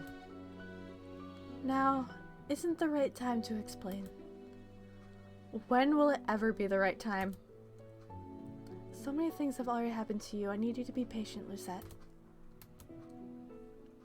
Well, the prince already has the prince already left? Yes, he has. Princess, we'll talk about this later. For now, you must focus on breaking your curse. Did I miss something? No. Right. Maybe the fairy is right. I don't think I am ready to find out how I made so many people hate me. Well, Parfait, I think it's time we get down to business. What should we do with her? What are you talking about now? You, of course. You've got nowhere to go, right? She is right. I think back to the days I spent on the streets and shiver. I'll do anything as long as I don't have to go back there. The princess could stay at the margin with me and the rest of my boarders. I'd almost forgotten what hope felt like. But you'll have to work in exchange for a room. I celebrated too soon. What? Magic has its limitations, just like anything else. Money doesn't appear out of thin air, not even for a fairy. The margin doesn't attract many customers since only the cursed and a few others can enter. I sell my potions here and there, but I have several hungry mouths to feed and my funds are tight. I thought the fairies lived in luxury. Parfait, are you broke? Ouch, even the Ice Princess can tell. And yet you still take people in. It's always been how Parfait operates. She's good-natured to a fault. I'm told suffocating beneath my debt will be what kills me. Why don't you just leave? I would assume you make enough to take care of yourself. Leave someone who's in need of help? I could never. And that, princess, is how goodness works. How goodness works. It's not as if I accept freeloaders. All my boarders here help me run the market and do errands.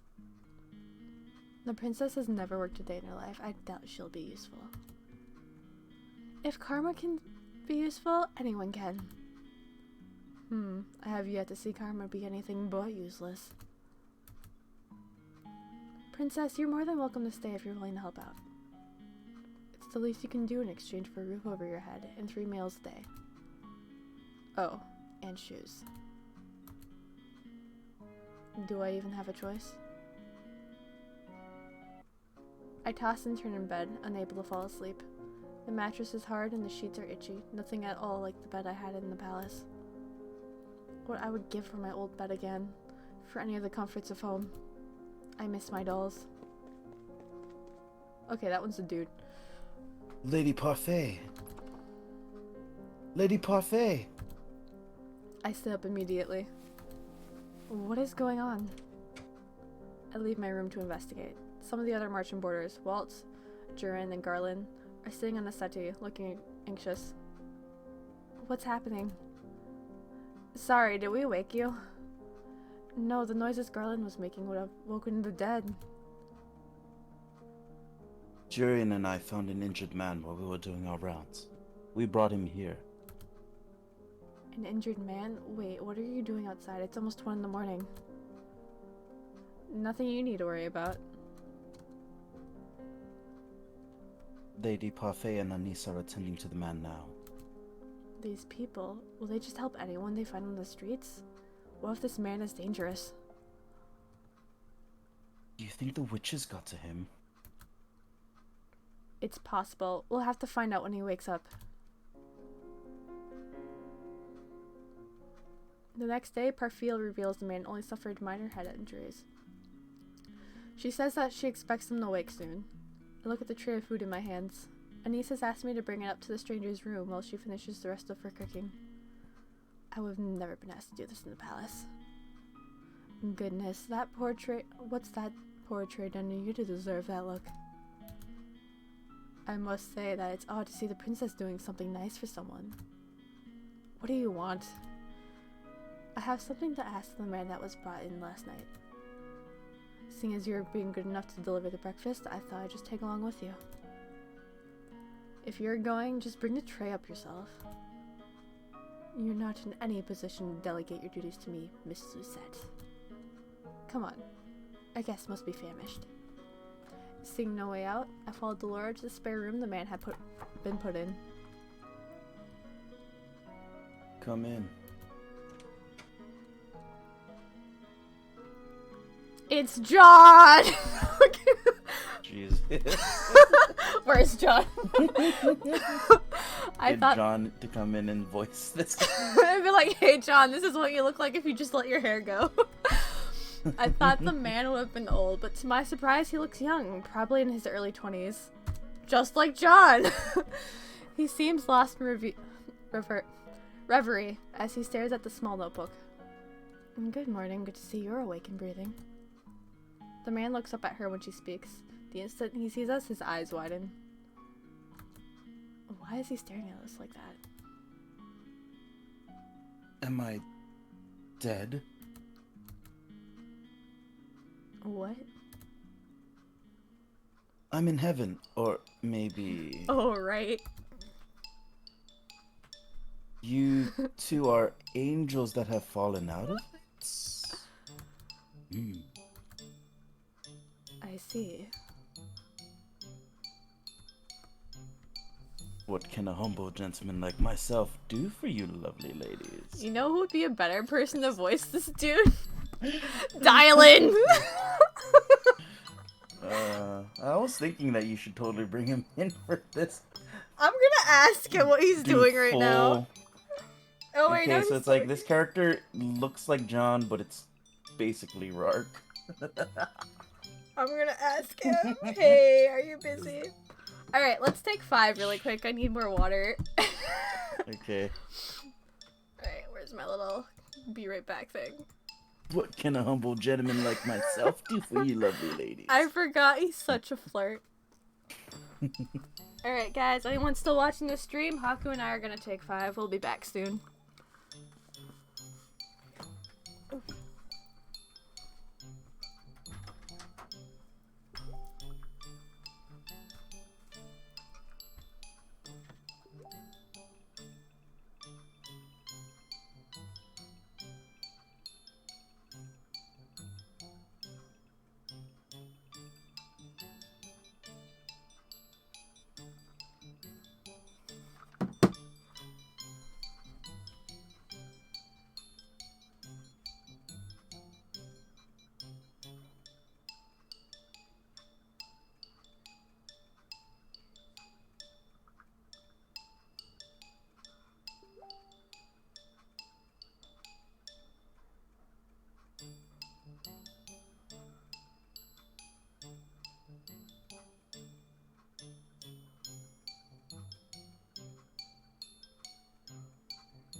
Alright, I'm back. Are you back, Haku? Yeah. Okay. Dylan, I'm still waiting for him to respond. He just said voice the thing, question mark. I'm just gonna add him to his call and see what happens.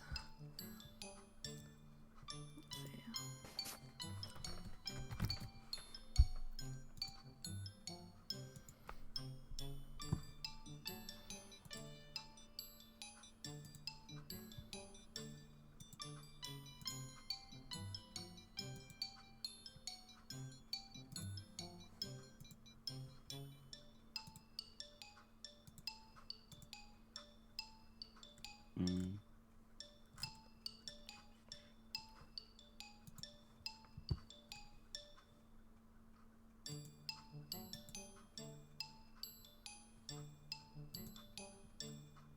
Trying to figure out how to name this group. Shoot. Oh, here we go.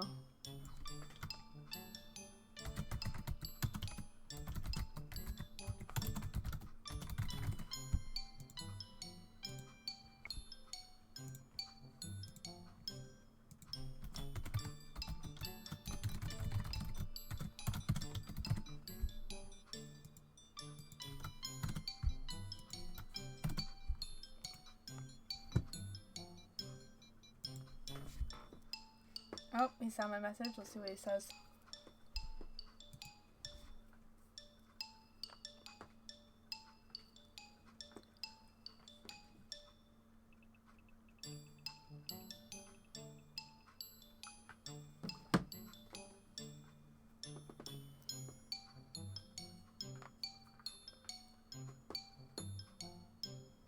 Okay, he says why not, so I guess he's gonna hop in.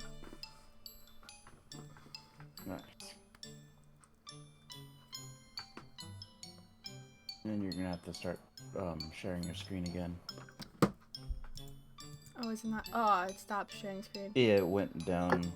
Hi, Dylan. What's up, peeps? Hi. Okay, so this character right here, whenever this John knockoff shows up, you're gonna voice him. Just Which read it guy? in like your best Rark voice. Yes. The guy who's currently like she's sharing her screen. Mm-hmm. The guy who's currently Is there. that- Oh Yeah. my god. Yeah, basically Haku's been I just started my stream up again. Okay, basically All the other Haku's male voices. yeah, he's been doing all the male voices, But but then he this guy goes is like such a big flirt, so we're like, this is Rark. yeah. I mean, almost pretty enough. You should go back to the previous line so you get. Oh, So he yeah, gets an I'll do idea. that. Yeah, hold on. Okay. Yeah, we'll go back a bit. But yeah, Haku's been helping me voice this out, and it's been pretty fun. So, whenever you're ready, I'll start it. Alright. The man looks up at her when she speaks. The instant he sees us, his eyes widen. Oh, why is he staring at us like that? Am I dead? What? In heaven? Or maybe... Hold on, I need to change stream info.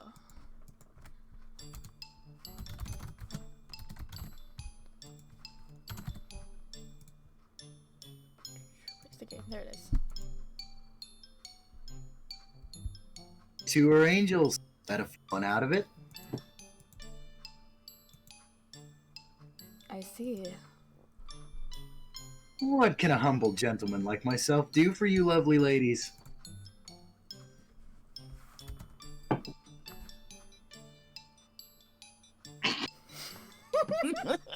God damn it.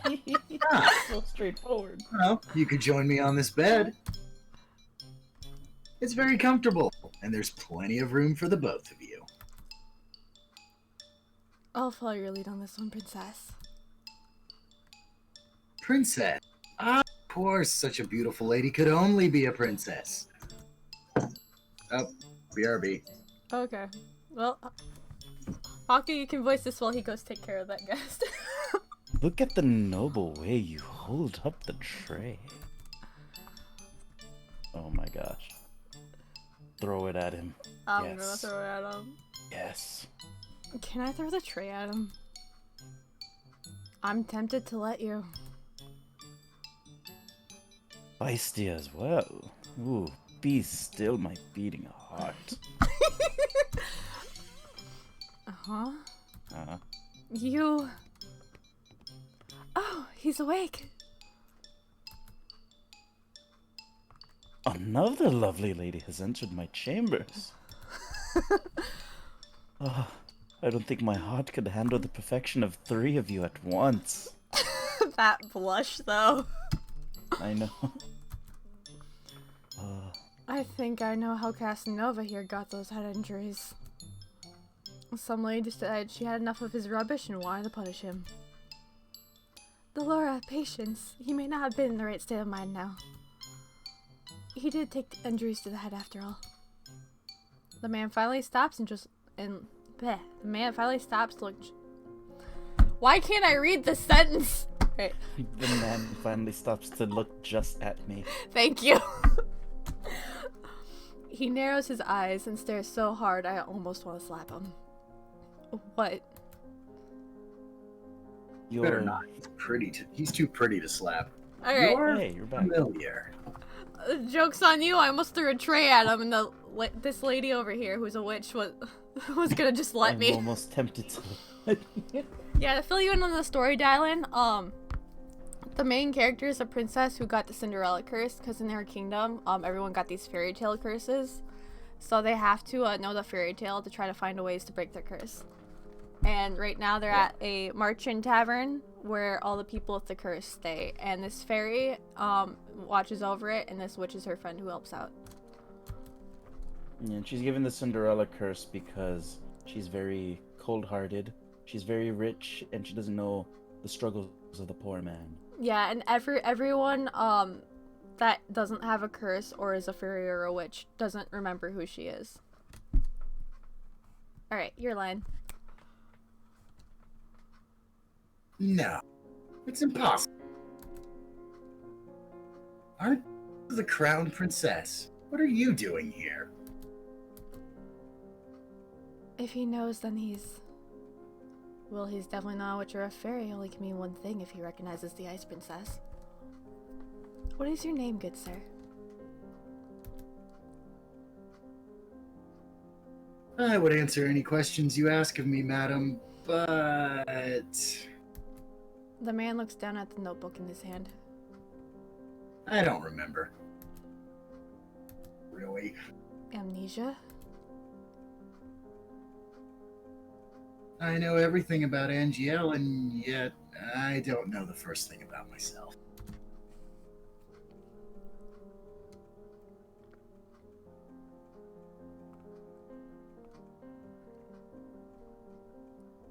Still your line. Sorry. Except that I have the Rumpelstiltskin curse. Rumpelstiltskin, is that a fairy tale? I knew it. He's got the fairy tale curse. Fairy tale curse? Do you remember how to break it? From what I remember, I need to somehow collect 3 memories and get them to appear in this journal as entries. He shows us the notebook he's been holding on to since we entered the room. My first memory is of waking up and holding this. Thought there would be information in here, but it's empty. Another victim of the curse. You must be tired. Lucette, will you leave your breakfast here and we'll give you some time to yourself? I'll be outside if you need anything else. Rumpelstiltskin. What is that fairy tale about? Delora does not do a good job of hiding her laughter. She snorts and I cross my arms, embarrassed. Mother burned the fairy tales in the palace before I got a chance to read all of them. Fine, I'll keep it in short. Once upon a time, there was a girl that was said to be able to spin straw into gold. The king found her and locked her up in the tower. He said he wouldn't let her out until she turned all the straw in the room into gold. But the girl was just a regular human girl, and she knew she would never be able to turn a straw into gold, and feared she would be locked up forever. And that was when an odd little man appeared before her and offered to do the job for her if she gave him something in return. The girl gave him her necklace, and the man spent the rest of the night spinning the straw into gold. However, the girl wasn't released, so the second night she was given more straw to spin, and the little man appeared once more, and this time she gave him her ring. On a third night, the king ordered her to spin the straw one last time, and if she did, she would be released and made his queen. However, that night the girl had nothing left to give the little man, so they made an agreement. He would spin the straw into gold for her, so long as she gave him her first child. Personally, I never understood why the girl would want to marry the king in the first place. Hush, I'm trying to tell a story here. Years passed, and the queen finally gave birth to her first child. That night, the odd little man returned and demanded his due, but the queen didn't want to give up her child. The man then said he wouldn't take the child if the queen was able to guess his name in 3 days. The man's name was Rumpelstiltskin. Did she guess it? Oh yeah, the night before her time was officially up, the queen was drawn to the forest by the sound of a little voice. She saw the little man celebrating his upcoming victory, singing about how nobody had or ever would guess his real name, which was Rumpelstiltskin. He does not sound very particularly smart. So agrees the general populace. I sometimes wonder how Hans was able to come upon such tall tales. The margin is opening soon. I expect another busy day.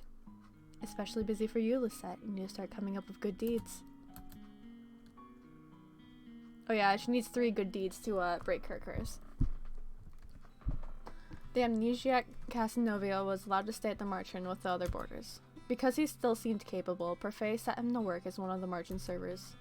Anis' protest that he remained in bed fell on deaf ears. Parfait couldn't very well throw him out, not well knowing that he had nowhere to go. I would be incapable of showing him such kindness given all the nonsense he spouts at us. The people that frequent the Marchen began to steadily ignore me altogether, like I do not exist. It is better than the stares and the hateful looks. Rumpel, you aren't here to flirt. This lovely lady is unattended.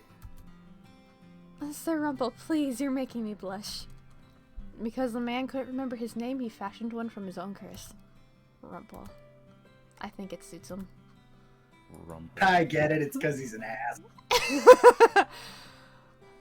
I would never understand Parfait. The amorous waste of space is about as useful as karma. Speaking of karma, it's you, Haku. Everything. I've returned.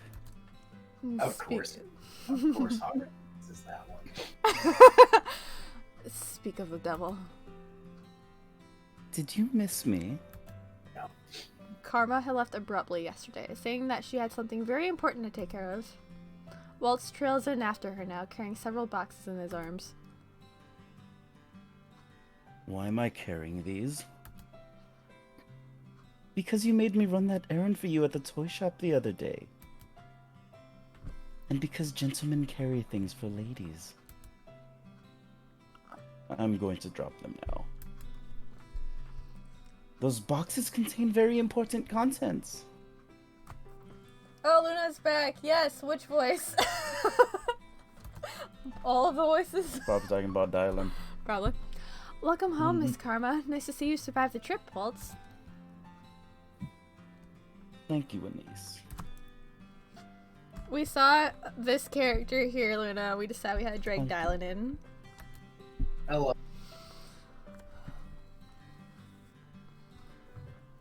It's you, Haku. So is this our new housemate?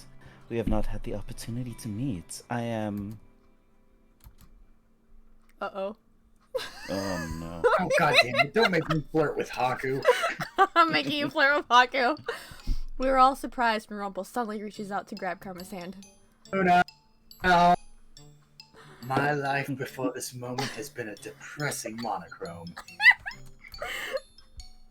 Now that you have entered my bleak existence, I see everything in beautiful, blazing color.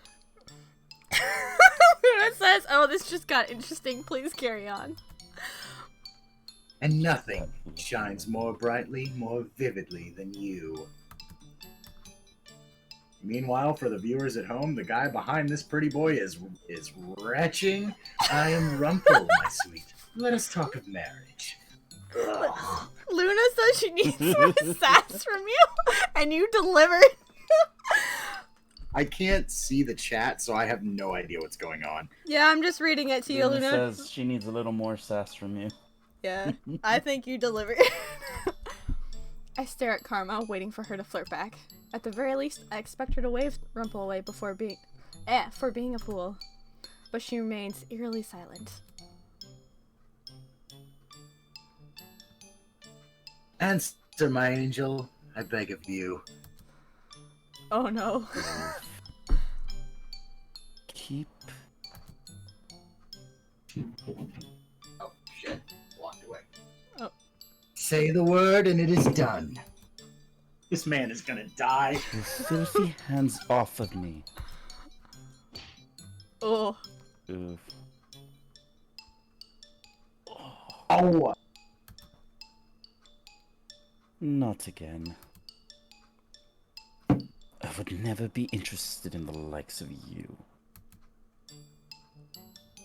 Go on, lad. Give him a good beating, like the one you gave to me. That. Okay. I'll take it, though. My queen, there is no need for violence. Did you call me? Please, calm down. Rumpel is still recovering. What is going on? Karma is a man. Doesn't like taking kindly to be flirted with. Oh, that's why Haku voices Karma. Mm-hmm. Or proposed to. Yeah, he doesn't reveal his fairy tale curse, I know what it is because I've played this game like 12 times, but they're all pretty great. She is a man? Your face. Your breasts. Ow. You just got smacked by the witch. Oh, that's what you're focusing on, pervert. Worship all aspects of the female form, but my particular favorite has always been... Ow. Do yourself a favor and shut up. Never. I never would have known, but why would he do this? Don't look at me like that. I have my reasons. Is it because of your curse? Yes. I am undone. My heart is in pieces. You knew him for 10 minutes. That can hear the music in their heart. Like it takes only a look to fall madly, irrevocably in love. I must leave. My heart will need time to heal. Fucking drama queen, man. Come on. Bruh. The merchant attracts all sorts, doesn't it? That one is entirely Parfait's fault. Alright. Nothing to see here. Blame Back the to work. ice What was that? I don't know why the ice cream is to blame, but I blame the ice cream too. I don't know why they keep talking about ice cream though. It's the name of like the pastel looking lady. Wow, her parents hated her. I'm still in shock from what I learned earlier. Karma? Oh man.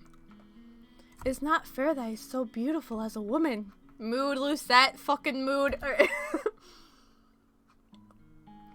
If the female population of Angel knew the truth, Karma would be hunted down for making the rest of us pale in comparison. That's what he would be hunted down for, right? I mean, she's not far off, but I can't give away spoilers. Alright, Anise, being good, I suppose, prepared a special lunch to welcome the newest marching boarders. We all have been invited to the private dining room. Well, excuse me, is Lady Parfait here? And for reference, Dylan, this guy is mute, so he speaks through the stuffed bunny on his shoulder. What? Okay, this is Parfait. She's the fairy that gave Rod the little bunny, which is a magical bunny. It has its own voice, but it normally speaks for him because he has the mermaid's curse, as in like the Little Mermaid, so he can't talk. Prince Rod, perfect timing. Come join us for lunch. I only came to talk to you, Lady Parfait. Thank you. But I'm hungry, Knight. God damn it. I inhaled spit. Hold on. Oof.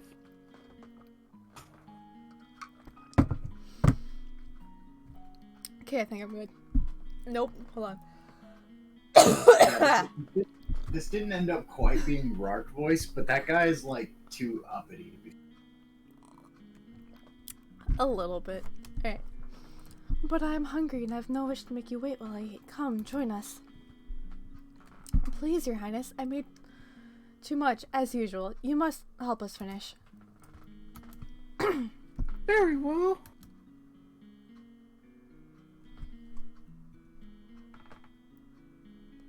Did he get up? A cursed princess and a cursed prince? What an eccentric collection of friends you have, Lady Parfait. You wouldn't say they were eccentric, necessarily. Right, they're insane. You're the most eccentric one here, Rumpel. Really now? I sit silently in my chair. I am uncomfortable around so many people. Even when Mother was alive, I had all my meals alone, since my parents were always too busy to sit down for meals with me. The meals of Ophelia and her children were also always awkward and silent. Somehow, the atmosphere here is lively and friendly, even though I barely know anyone here. Is something wrong? Excuse me? You've barely touched your food, don't you like it? Dolores said it was one of your favorites. I'm just not used to eating with company, that's all.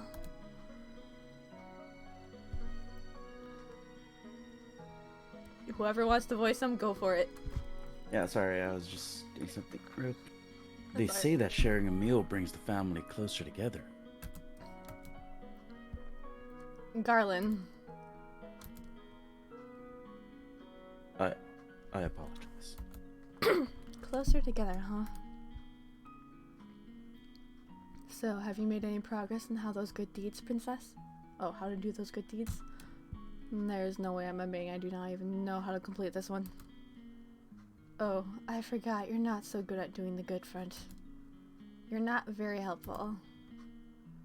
Why don't you ask someone to teach you how to be good? What? Well, it's not something you hear every day. As in, take some kind of lessons?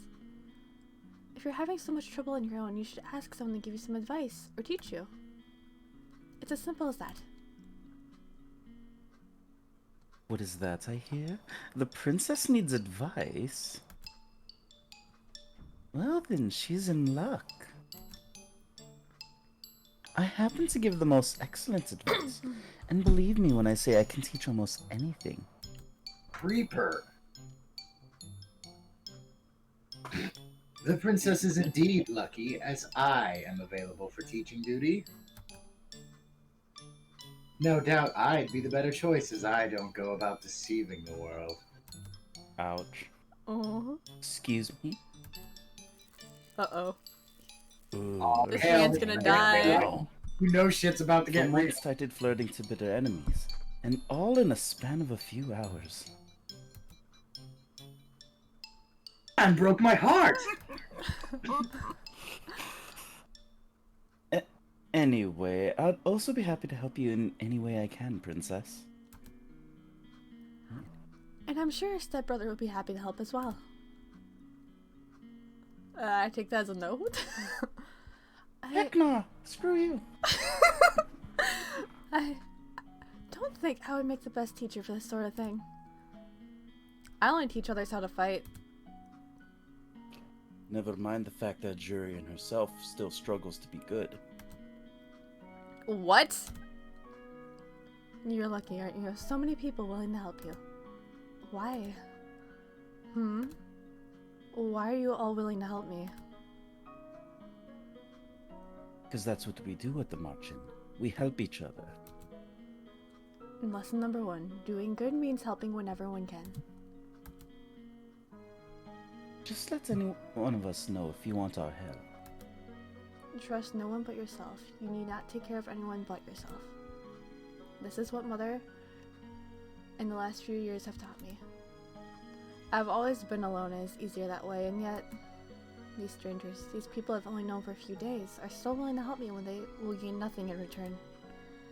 Is this the goodness I was meant to see, Father?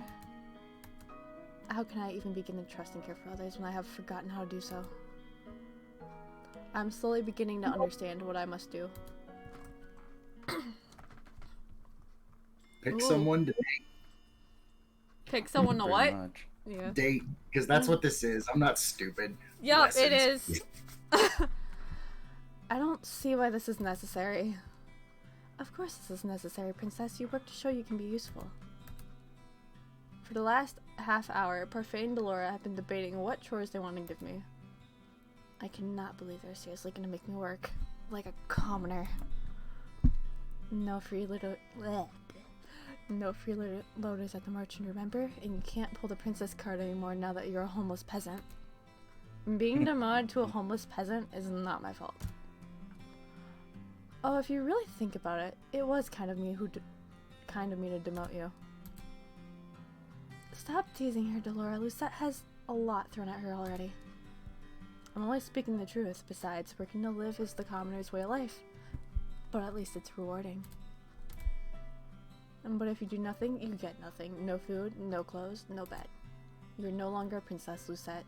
Life here at the March Inn is comfortable and you need to work for comfort. Remember that. What you do is your choice, princess. Do I even have a choice? Not really, no. Let's see. How about cooking duties? No way, she'd burn a salad.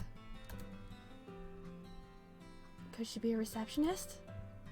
Then we lose all our customers. That's probably true. Oof. I am right here, you know. Sorry. Do you have any useful skills at all? As a princess, I had servants who did everything for me. They cleaned my room, helped me dress. Am I expected to possess skills for things I have never done? Ah! I found the perfect job for Cinderella. Ta-da! Lucette will be in charge of sweeping the March Inn floors. What? Perfect. Even she should be able to do that. Could you, princess? I refuse. But look, I even put a cute little ribbon on the broom just for you. It's your very own special broom. A princess does not clean. Hard-headed as ever, don't worry. I have a fix for this. Suddenly, the broom flies into my hands. I am pulled helplessly along as the thing begins to sweep the floors. I try to pull my hands away, but they may as well be glued to the broom. They do not budge. What have you done? Oh, you should be thanking me. I'm helping you with your duties. Delora, isn't this a little too much? Oh, nonsense. The princess is learning useful skills. Mr. Broom will teach her everything she needs to know. Please tell me the broom talks. You'll find out. Yes! And voice the broom. The broom is really fucking cute. I forgot about it. If the floor is dirty, Mr. Broom will come to life and start sweeping, and it will not stop until the floors are spotless. What? Come on, Parfait. We've got time for a cup of tea. But she'll be fine. A little sweeping never killed anyone. You are dreadful. Enjoy your time with Mr. Broom. Wait! Did they really just leave? Hey, slow down! The broom begins to sweep faster.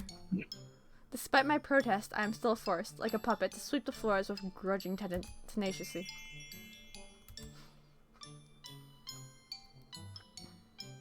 I can barely catch my Oh breath. my god, little Koi. After that.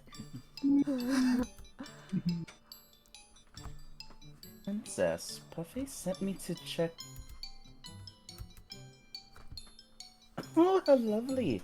It's so clean I can see my reflection on the floorboards. I'm impressed. Do not even think about stepping into this room with your dirty shoes.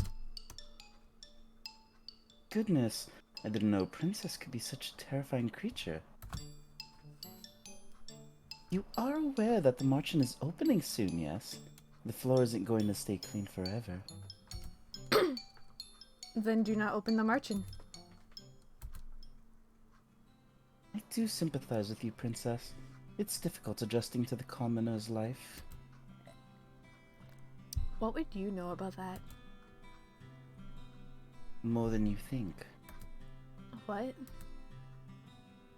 Oh, did I let that slip? That was my mistake. Karma just smiles at me, his eyes gleaming with playful mischief. He is definitely hiding something. My hands are red and sore from all the sleeping I've done today. I remember the salve Anise offered me when I first woke up in my room. Surely that would help somewhat. I apply it to my hands and find to my surprise that it is very effective. Most of the redness quickly fades along with the pain.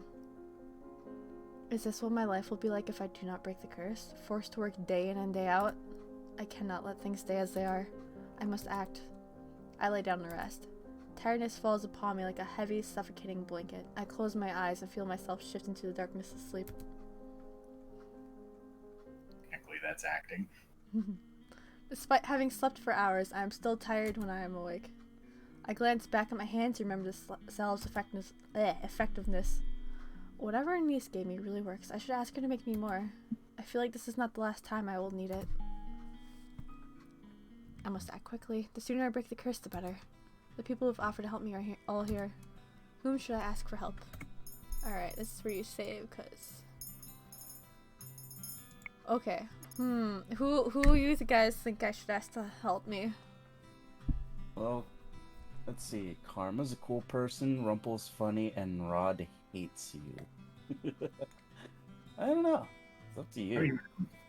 I've I'm gonna played... be honest, I don't even remember who. Oh yeah, Rod was the mute with the bunny. Got it. Yeah, I've played all the Personally, guys I would before, choose so- Karma because I find his character to be intriguing. But Rod also amuses me with the fact that he hates you. What do you think, Dylan? You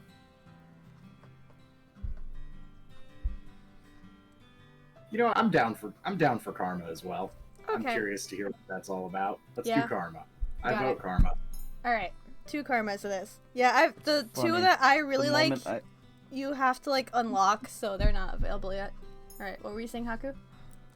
I just find it funny that the moment I saw Karma, I immediately knew. Because like Yeah. they made it a big point that she's prettier than most women. It's like, that's a man. I just knew. I just knew from that point.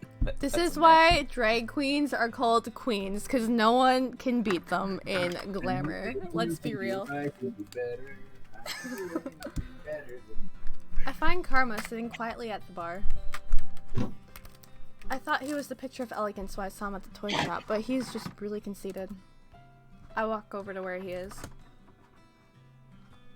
Oh, Princess Lucette. You look stunning and as always in your work clothing. He must be mocking me, but it does not matter. I'm here because I want you to teach me about goodness. Not even a compliment in return? I'm rather offended. Relax, Princess. I'm just teasing you. and sparkling. I do it. I noticed. Now can you answer my question? Princess, you do so wound me. This is going nowhere. Maybe I should ask someone else. Princess, wait. You made the right decision in coming to me for help. I assure you. The best people, Princess, look beautiful. The way you look outside has to match what you have inside. How is that supposed to help me? Are you implying that I am not beautiful? Of course not. I only suggest that you smile more often. Smiling would not help me accomplish a good deed. And smiling has nothing to do with beauty. Oh dear. I'm afraid that's not true at all.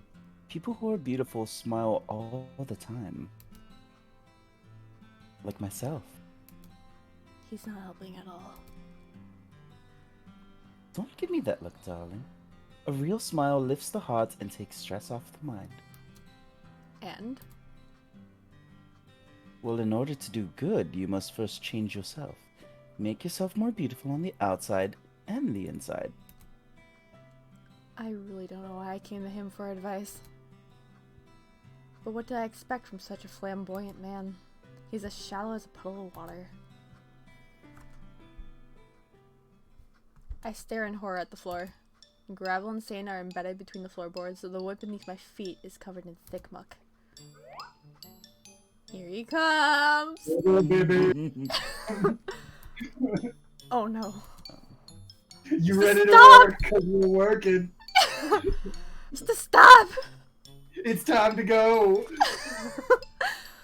I never thought I'd see this. The princess is actually sweeping. She's really not. I'd say it's more like the broom is sweeping and the princess is just along for the ride. That one's right. Lady Parfait, your orders have arrived. Where should we put them? In the back, please. Thank you. I glare at Garland as he begins to move. You! You are dirtying the floor! Sorry. Miss Princess, you want I should beat his ass? Brooms are good for that. Garland dashes across the floor with long steps in an attempt to leave in as few footprints as possible. Where's Willie watching this?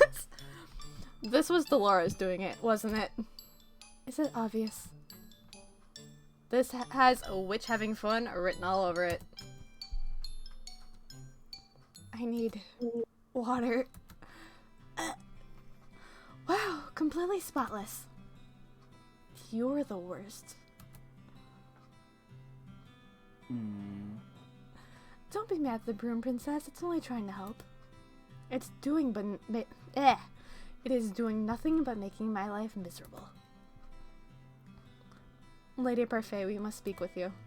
I look up at the witch that has just entered. She is a regular at the merchant, and according to Parfait and Delora, a good witch. She orders tea here from time to time. She has mud on her shoes. Why is she glaring at me like that? I believe it's because of your shoes, dear. I have just cleaned the floor. Oh, Technically, I did it, but you know. Oh, I am sorry. I'll clean up after myself right away. Good.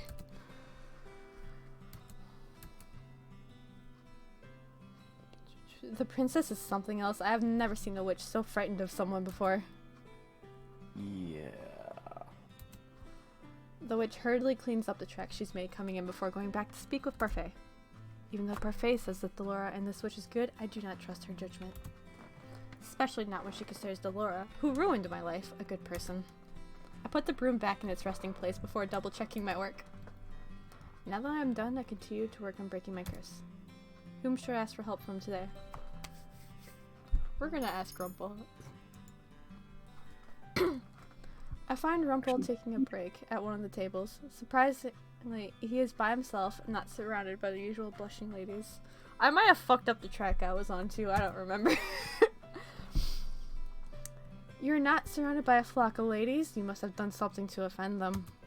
Rumple looks at me, surprise apparent on his face. Princess, have you come to mend my broken heart? Excuse me? I was speaking with a lady here only hours ago when she told me that she was betrothed to someone else. That happened hours ago, and you are still sitting here. Rumble places his chin on the palm of his hand, looking very tired. In mourning, the heart is a fragile thing, Princess. Won't you help heal my shattered heart? Rumble stares at me when I do not answer. That would count as a good deed, you know. helping you would count as a good deed? Doing things out of the kindness of your heart is a good deed, princess. The kindness of my heart. Why would I want to help you when you've done nothing for me? Kindness isn't a thing that needs to necessarily be returned, princess. Single instances of affection can make a heart lighter. Why does he always go through the trouble of making his words sound so much fancier? Spoilers, it's to make my job harder. I will not help you mend your broken heart because that would be an act of stupidity and not kindness. Rumple's shoulders slump as he frowns. Now my heart is even more fragmented. You suffer from a broken heart every day you are rejected. Of course! Because to pour your heart out to someone only to be rejected is a cruel fate, princess. You probably deserved rejection with the way you flirt with everyone. So no, I'm not going to help you. Deal with your own broken heart. I turn around and walk away. The axe Rumple puts on her. Annoying. A month has passed and I've yet to complete any one good deed. Not for any lack of trying though. I've been asking around for advice on how to be a good person and receive various answers.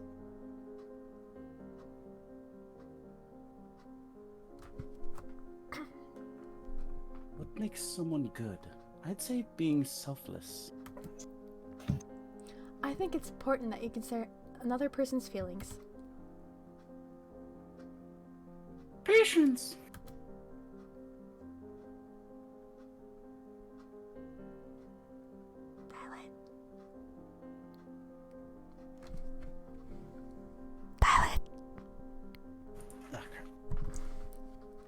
Oh, he muted himself.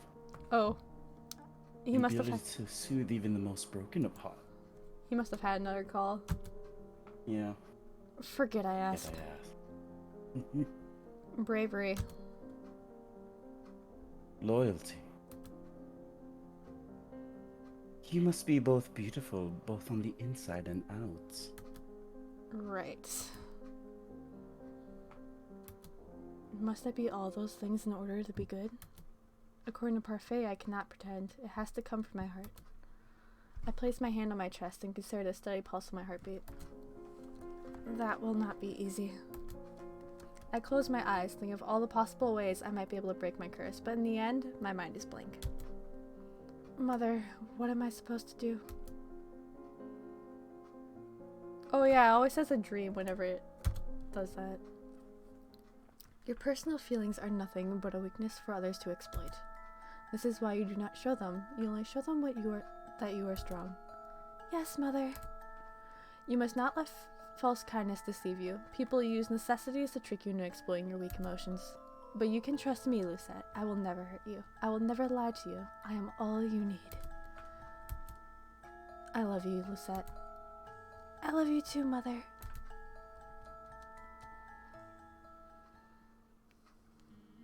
How are those lessons of yours going? I hope you're not giving anyone a difficult time. I am the only one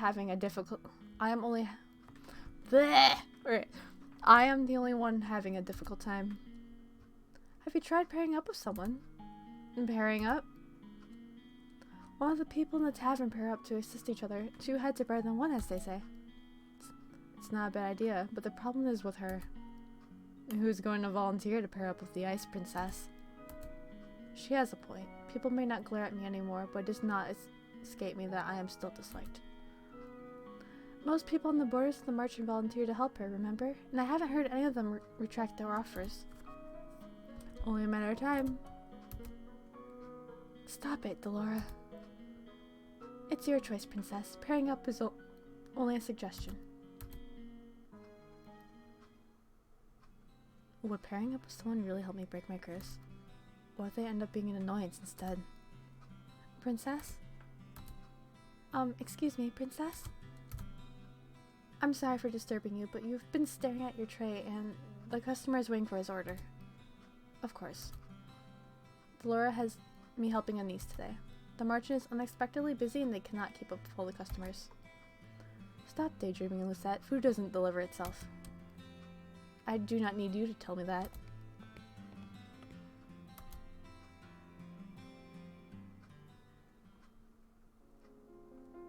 stretched on my bed, the stiff mattress does little to soothe my aching muscles. I was on my feet the entire day, struggling to keep up with the steady stream of people that came into the margin. I've never seen the margin this busy. I roll onto my stomach and bury my face into my pillow. My arms and legs protest the movement. I refuse to live in this type of life much longer. I need to break this curse as soon as possible. Why don't you pair up with someone? Pairing up might not be such a bad idea.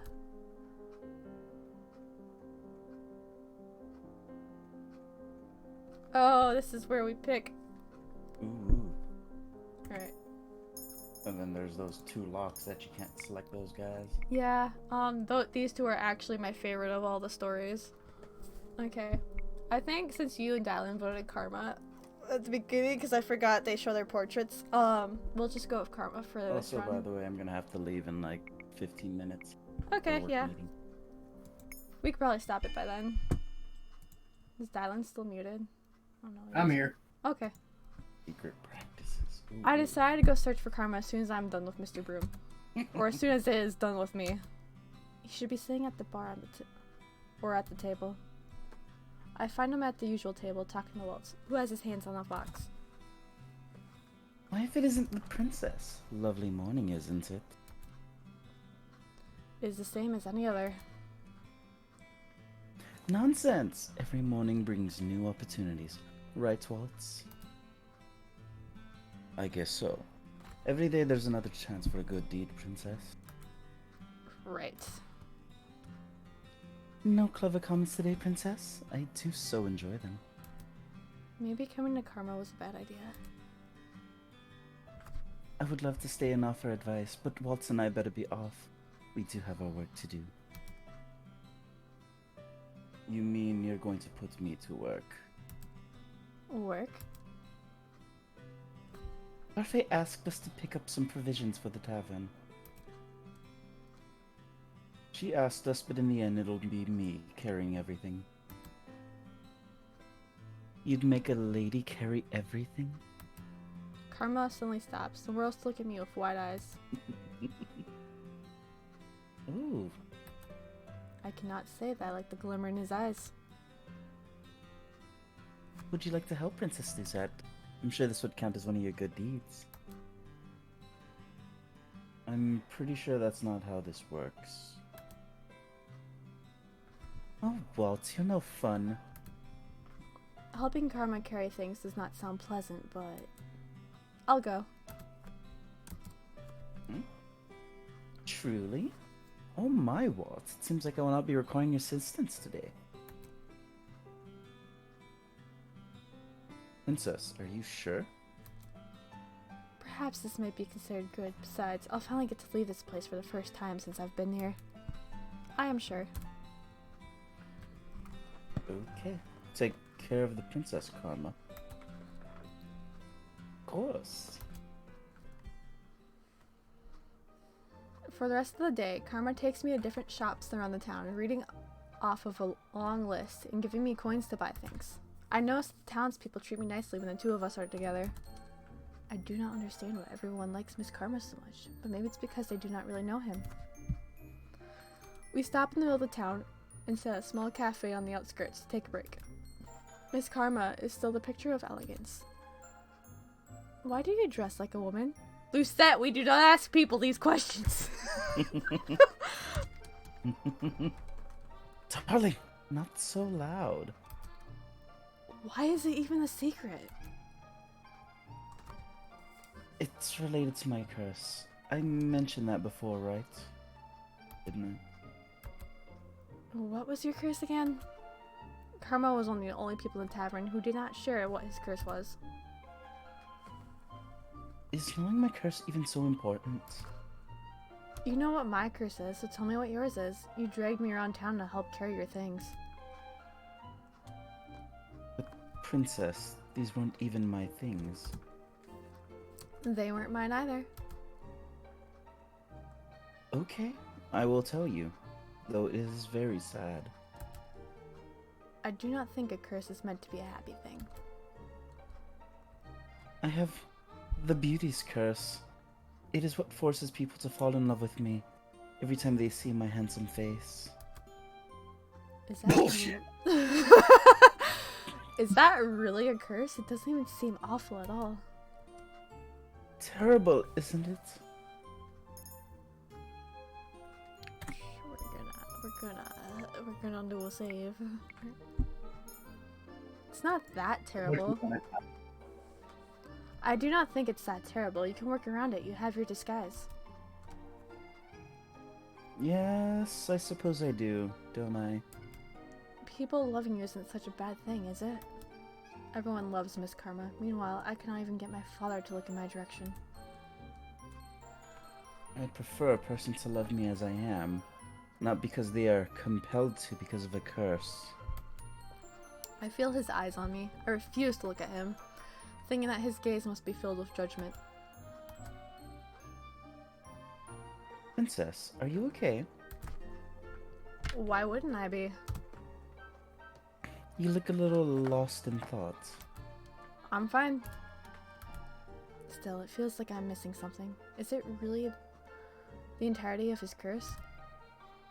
But don't people fall in love with you when you're a woman as well? No, Princess. The love is admiration or appreciation, sometimes lust. And when you're a man? They swarm to me like moths to light. It becomes suffocating. Whom does it affect? The curse only affects women. It is a condition of the curse that they be a woman and that I be a man. It's part of the fairy tale. Which fairy tale? The one with... Oh! Karma suddenly stands up and points at a man selling red apple-like candies. He pulls me over, insisting that we try one. I try to bring up the subject of the curse again, but to no avail. Karma somehow manages to be distracted for the rest of the day and is able to effectively dodge my questions. Is Karma hiding something from me? Why would he? I thought pairing up meant helping each other break our curses. Does he not want to break his curse? Oh, thank you so much, Lucette. We were in dire need of these supplies. I supervised her well, didn't I? Of course, dear. He did not do anything. Princess, you wound me. It is the truth. We had that nice talk. You avoided half my questions. Karma lets out an exasperated sigh that became that becomes a very forced yawn. I'm going to go to bed. Today has been a tiring day. Please excuse me, darlings. Sleep well. Sleep well, Karma. Karma walks away, leaving me alone with Parfait. He's not so bad, you know. I do not know why I agreed to work with him. Give him a chance, Lizette. I did not get a single good deed today. It's not just about the act, but about the intentions. Did Karma just use me then? I am tired. I'm going to bed. Tonight, I will rethink my partnership. I barely slept that night. When I wake up the next day, my body is sore from carrying supplies around town yesterday. The more I think about Karma, the more my anger boils inside me. How could I have not gotten a good deed yesterday? I decide to find him first thing in the morning. I see him at his usual table, once again staring out the window. A dark aura seems to surround him, and I notice that no one is sitting with him today. Karma. He keeps staring outside, and his eyes are glassy. Karma! Oh, Princess. Good morning. It is far from a good morning. I did not sleep at all last night. What a shame. His voice is surprisingly cold, his tone rather dismissive. I was too busy thinking about yesterday. You told me that helping you would maybe help me complete a good deed. Oops, sorry, people are messaging me. I point at my necklace, which hasn't even changed at all since I received it. Do you see? Not another piece. You get pieces added to your glass slipper? That's charming. I was thinking that pairing up with you was a bad idea. Princess, did you just say that you were paired up with me? I did. You must have known. Oh my, I assumed that you just wanted to help me. I didn't know you were pairing up with anyone. That's right. I never told him directly I wanted to partner up. Should I have? Well, it does not matter what I say anymore because I do not think you can help me. Lucette! Princess, I can't help you do a good deed. You have to do them on your own. I can present you with opportunities, though. Opportunities? We start first by thawing the ice around your heart. So even Karma is calling me the Ice Princess. At least I speak my mind and don't pretend to be someone I am not. And I do not promise things I cannot deliver either. Princess, I do believe you misinterpreted my words yesterday. That is not my fault. Patience is a virtue. Now, if you could, I would like some time alone. I did not sleep well yesterday. Didn't sleep well? Oh dear, that makes all three of us. Ah, okay. It was boy. good. I am dialing now. He strides to the table with a confident grin on his face and then takes another seat. Karma lets out a sigh. Foul man, what are you doing here? Flirt with a man once and he hates you, is that it? No, you flirt with a man and then you insult him unnecessarily. Oh, that was all in good fun. Something about the expression on Rumple's face tells me it is not true at all. Are they always going to be at each other's throats now? What are you doing here, Rumple? I couldn't help but overhear that you were looking for a partner, Princess.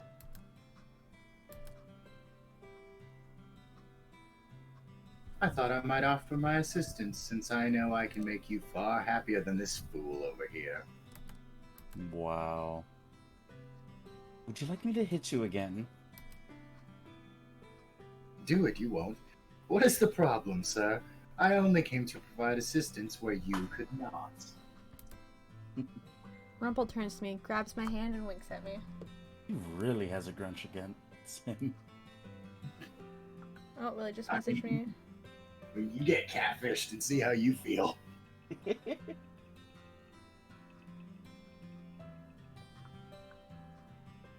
It's like Rumple's response should have been, "A man is fine too." Yeah. Then that would have been interesting. Yeah, I think when I did the playthrough, after I unlocked the other two, Rumple was like the last person I did, and he actually has a decent story.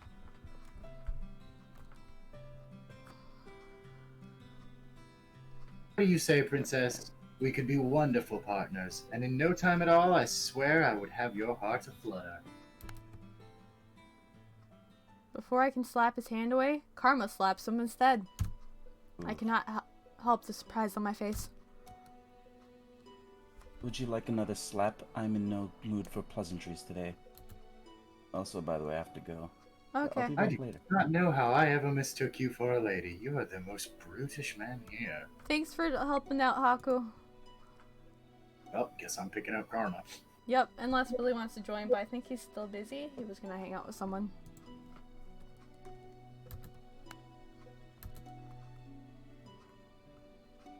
Slap for each cheek, darling. Would you like a third? Oh, beautiful. You're welcome. Rumple stands abruptly from the table and glares at Karma. I can almost see the electricity bouncing between the two of them as they stare over my head at each other. I see Doreen walk in towards us with a stern look on her face.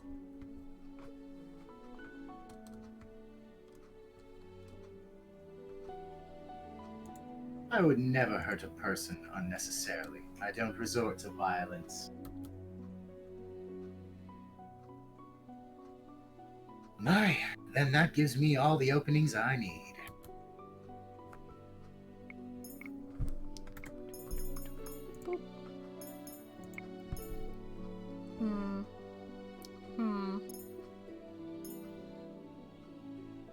No, she was rude to him before. We're gonna stand up for him now.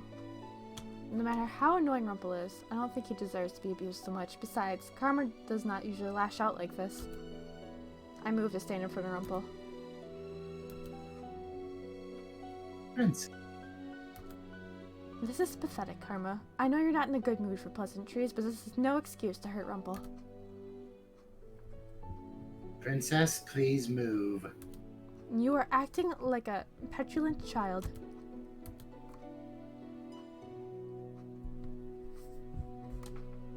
Fine. You're right. I wasn't expecting him to so easily admit to a mistake. I turned to Rumple. I was only standing up for you, Rumple, because Karma is annoying me. I looked down at my necklace, but there is no extra piece. So that wasn't a good deed either. Alright, what's happening over here? Doreen comes in to stand in front of us, her expression stern. Oh, nothing, my sweet. I was just showing myself out. Thank you, Princess Lucette. Rumple leaves, and I am alone with Karma. He slumps back down into his chair. After making sure that he won't do anything rash again, Durin leaves us.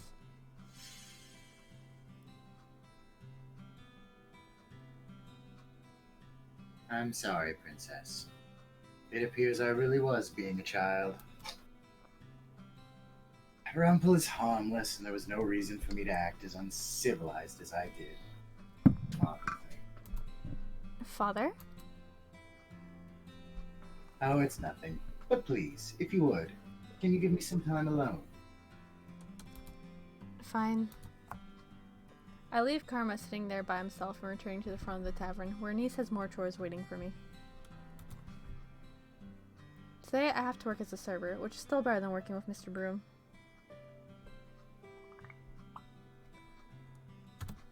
The usual people are in the tavern, and I overhear conversations as I work. At one point, Garland walks over to the bar and Niece serves him a drink. He looks sullen, and I watch him curiously for a few moments. Then I notice that he's staring at Durin, who is talking sternly to two drunken men continuously clacking their bottles together at the table.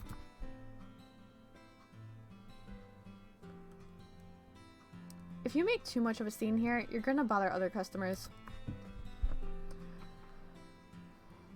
The same people are here all the time, eh? We're not bothering anyone, hun. I don't know, that's just what their voices are. I'm just making it now. It's fine. Garland looks so agitated. What's wrong with him? I will not stand to have you call me that again. Loosen up, woman. You may have been a knight at the palace before, but you got no such title now. Garland stands up, and I can see silent anger in his eyes. A few people at the bar look up at him with worry. I may have no title, but I still demand respect. Sir Garland, are you okay? He looks back at us almost like he's coming out of a trance.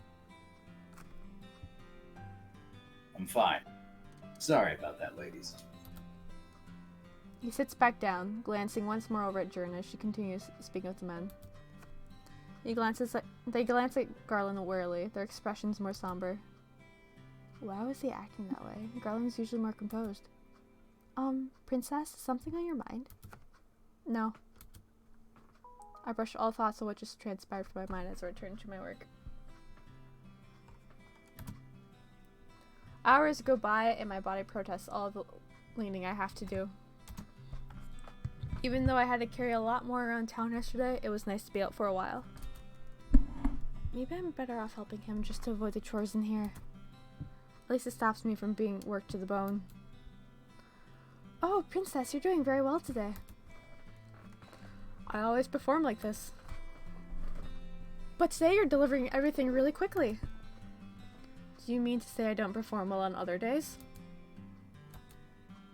No, Princess, I only mean to say that today your performance is even better than normal. Is that supposed to be a compliment? I walk away from Niece, who stares at me sadly.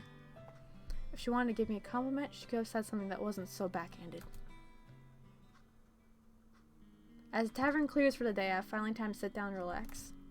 As I'm sitting there, Waltz pulls up a chair and sits in front of me. Princess, heard from Anise that you were excellent at your job today. Congrats on improving. Princess? So you're mocking me now too? Princess, I think you're taking things too seriously. The intention of a compliment is to, well, compliment someone. We're not making fun of you. You're implying that I am not normally as good as is. Never said you weren't good at this, only that you were better today. Let me give you an example. I put on a puppet show for kids.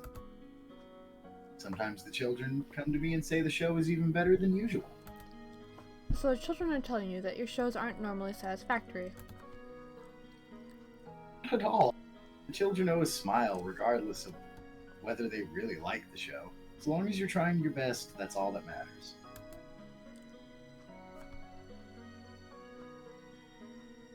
The people in the bar are always smiling when you deliver food to them, aren't they? No, no one likes me here. I mean, you're not wrong. Maybe if you smiled, they would smile back.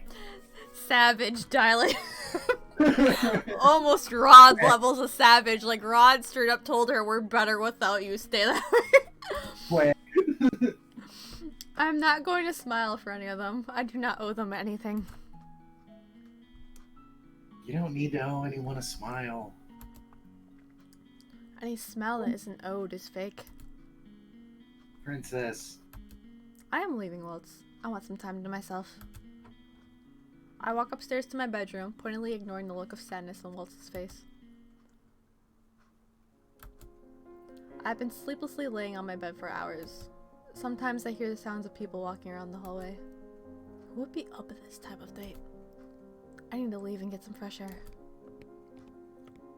It is eerily quiet at night. I stop when I hear faint sounds coming from outside.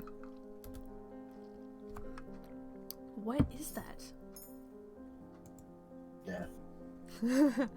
Well, I did say I needed some fresh air. No point in backing out now. I walk to the front door. Princess? I turn around and see Delora looking at me with amusement flickering in her eyes. Princess, what are you doing? I'm getting some fresh air. It's dangerous out at night, you know. You can't just keep me inside like some caged bird. I didn't say you had to stay inside, I just said it was dangerous. You might need to get your ears checked. Then there won't be any problem with me going out right now. Princess, you only hear what you want to hear. You can't go outside without an escort. I'm not going far.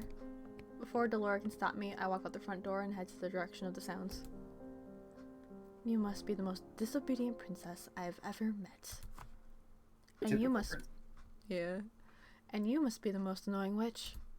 Delora lets out an undignified snore as she catches up to me. Fine then. We'll do this little night stroll together. Laura and I eventually find ourselves in the forest. Those sounds, it sounds like metal against metal. Well, I guess you being partnered with Karma, you might find out eventually. Excuse me?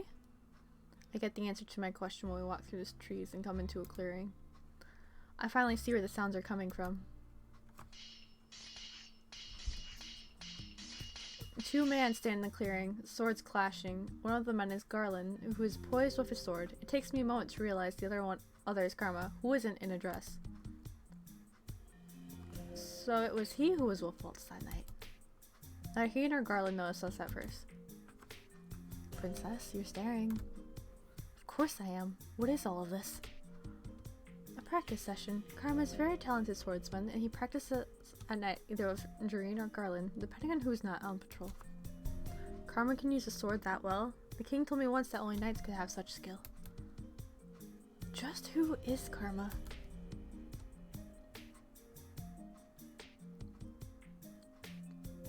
If it isn't the princess. His voice is nothing like the feminine voice I always hear from him. Karma actually sounds like a man. I notice him looking at me in between his strikes with a little smile. How does he remain so composed and steady with a distraction? Princess? Karma quickly finds an opening in Garland's hesitant stance, and then pins him to the ground with his sword, still smiling. To be distracted is to die, Garland. I know. The ability to see distractions and then put them in the back of your mind is one every knight should hone. You must know everything that is happening around you, but only deal with the pertinent thing. Yes, sir. Karma straightens, sword in hand. Moments later, Garland stumbles to his feet and gives an obedient bow. Karma nods at him before sheathing his sword. A slow melancholy begins to creep into my heart. For some reason, seeing this sword practice makes me nostalgic, though I'm not sure why. What are you practicing for? Protect. Knowing the sword is the same as knowing the shield. It means to protect. To protect. I think I remember having this kind of conversation with him before.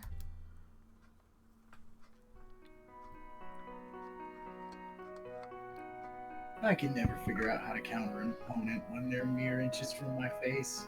Who is this loser? Oh, it's her, it was her personal, night when she was still at the palace, and he's one of the locked options. My commander called that one the enemy's kiss, a standoff where your eyes lock onto your opponents because of the proximity. The best way to counter that is to feint the sword in the opposite direction. It throws your opponent off balance because they're not looking. I don't know where I got that balance. Oh, that makes sense. But the enemy's kiss. What a name. It seems so dramatic for a sword move, doesn't it? It really is. Swordplay is dramatic, though, isn't it? Isn't the most effective swordplay not meant to be flashy? Princess, didn't notice you were there. Good morning, princess. Well, the most effective swordplay cannot be predicted. Ender says it needs to be robust. And quick. Sometimes swordplay can look like dancing, though, which is why some think that professionals are flashy. That seems unnecessary. Everyone has their own methods, their own skills. All of us knights fight from different reasons as well. What was your comment? Nothing. Nothing to see here. Go on. I wasn't shit talking the princess again. Isn't it to protect all of us in the palace? Well, yes, but we protect everyone in the castle for different reasons, princess. The knights protect for different reasons. I turn to Karma. But Karma, you are not a knight. No, I'm most definitely not. But since Garland and Jurian begged me to teach them, I have somehow become their mentor. There's no way Garland and Jurian would do that. After all, the both of them were the best knights in Angel before they were stripped from their titles. Karma actually speaks the truth. Jurian and I really did have to get down on our knees and beg for him to instruct us. What? Is Karma really so talented? So you are finally impressed with me. What do you think, princess? I am the picture of elegance in this outfit, aren't I? You know, I don't know why you and Rumble fight so often. You really are very similar. Don't compare me to that fool. He has no class. Just because you come from different backgrounds doesn't mean he has any less class. So the reason you were so tired today is because you do these practices at night? I suppose I've been caught red-handed. Why does it have to be a secret? Does it have to do with Karma's curse? But he's not in disguise now. We could have been working on breaking our curses today, but no, you decided that staying up late into the night and practicing was more important. That's probably why you were grumpy this morning. Well, our protection is vital, don't you think? Garland, you were at the palace. How is it that Karma possesses more skill with the sword than you? Princess. Karma's special, princess. He's more talented with the sword than a lot of other people. And I do pride myself on being a splendid instructor.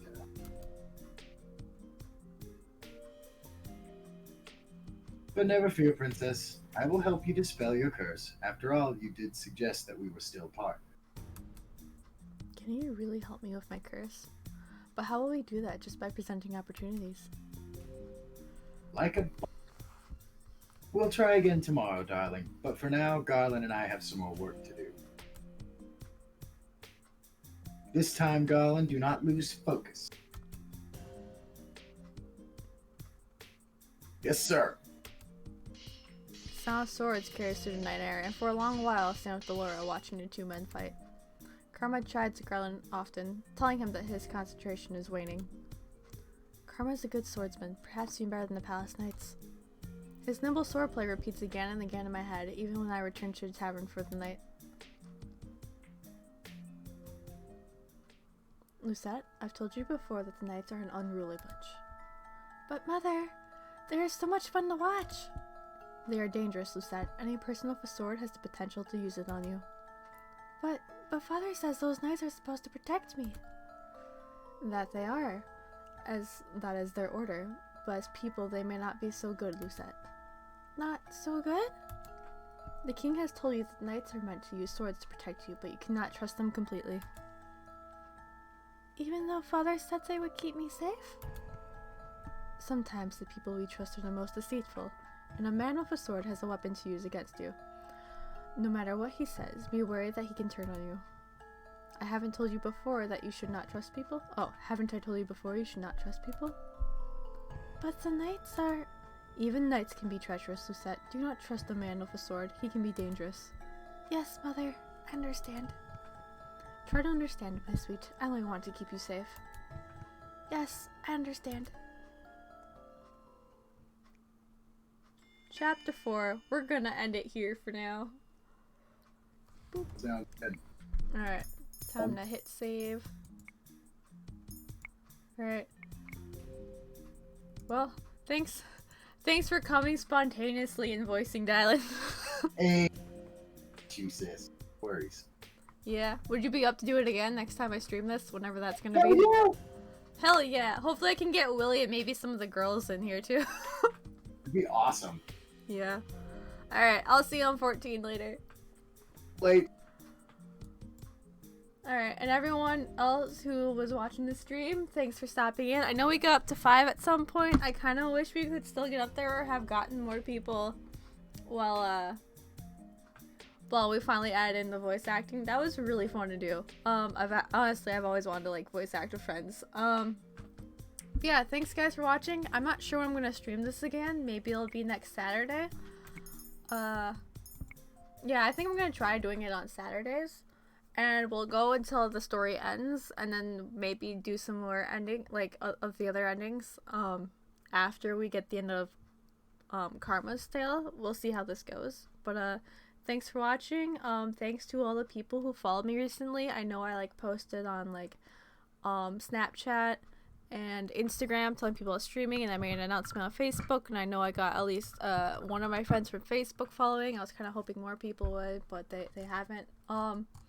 But yeah, I am almost 20 followers away from affiliate. That's like the last requirement I need to fulfill right now.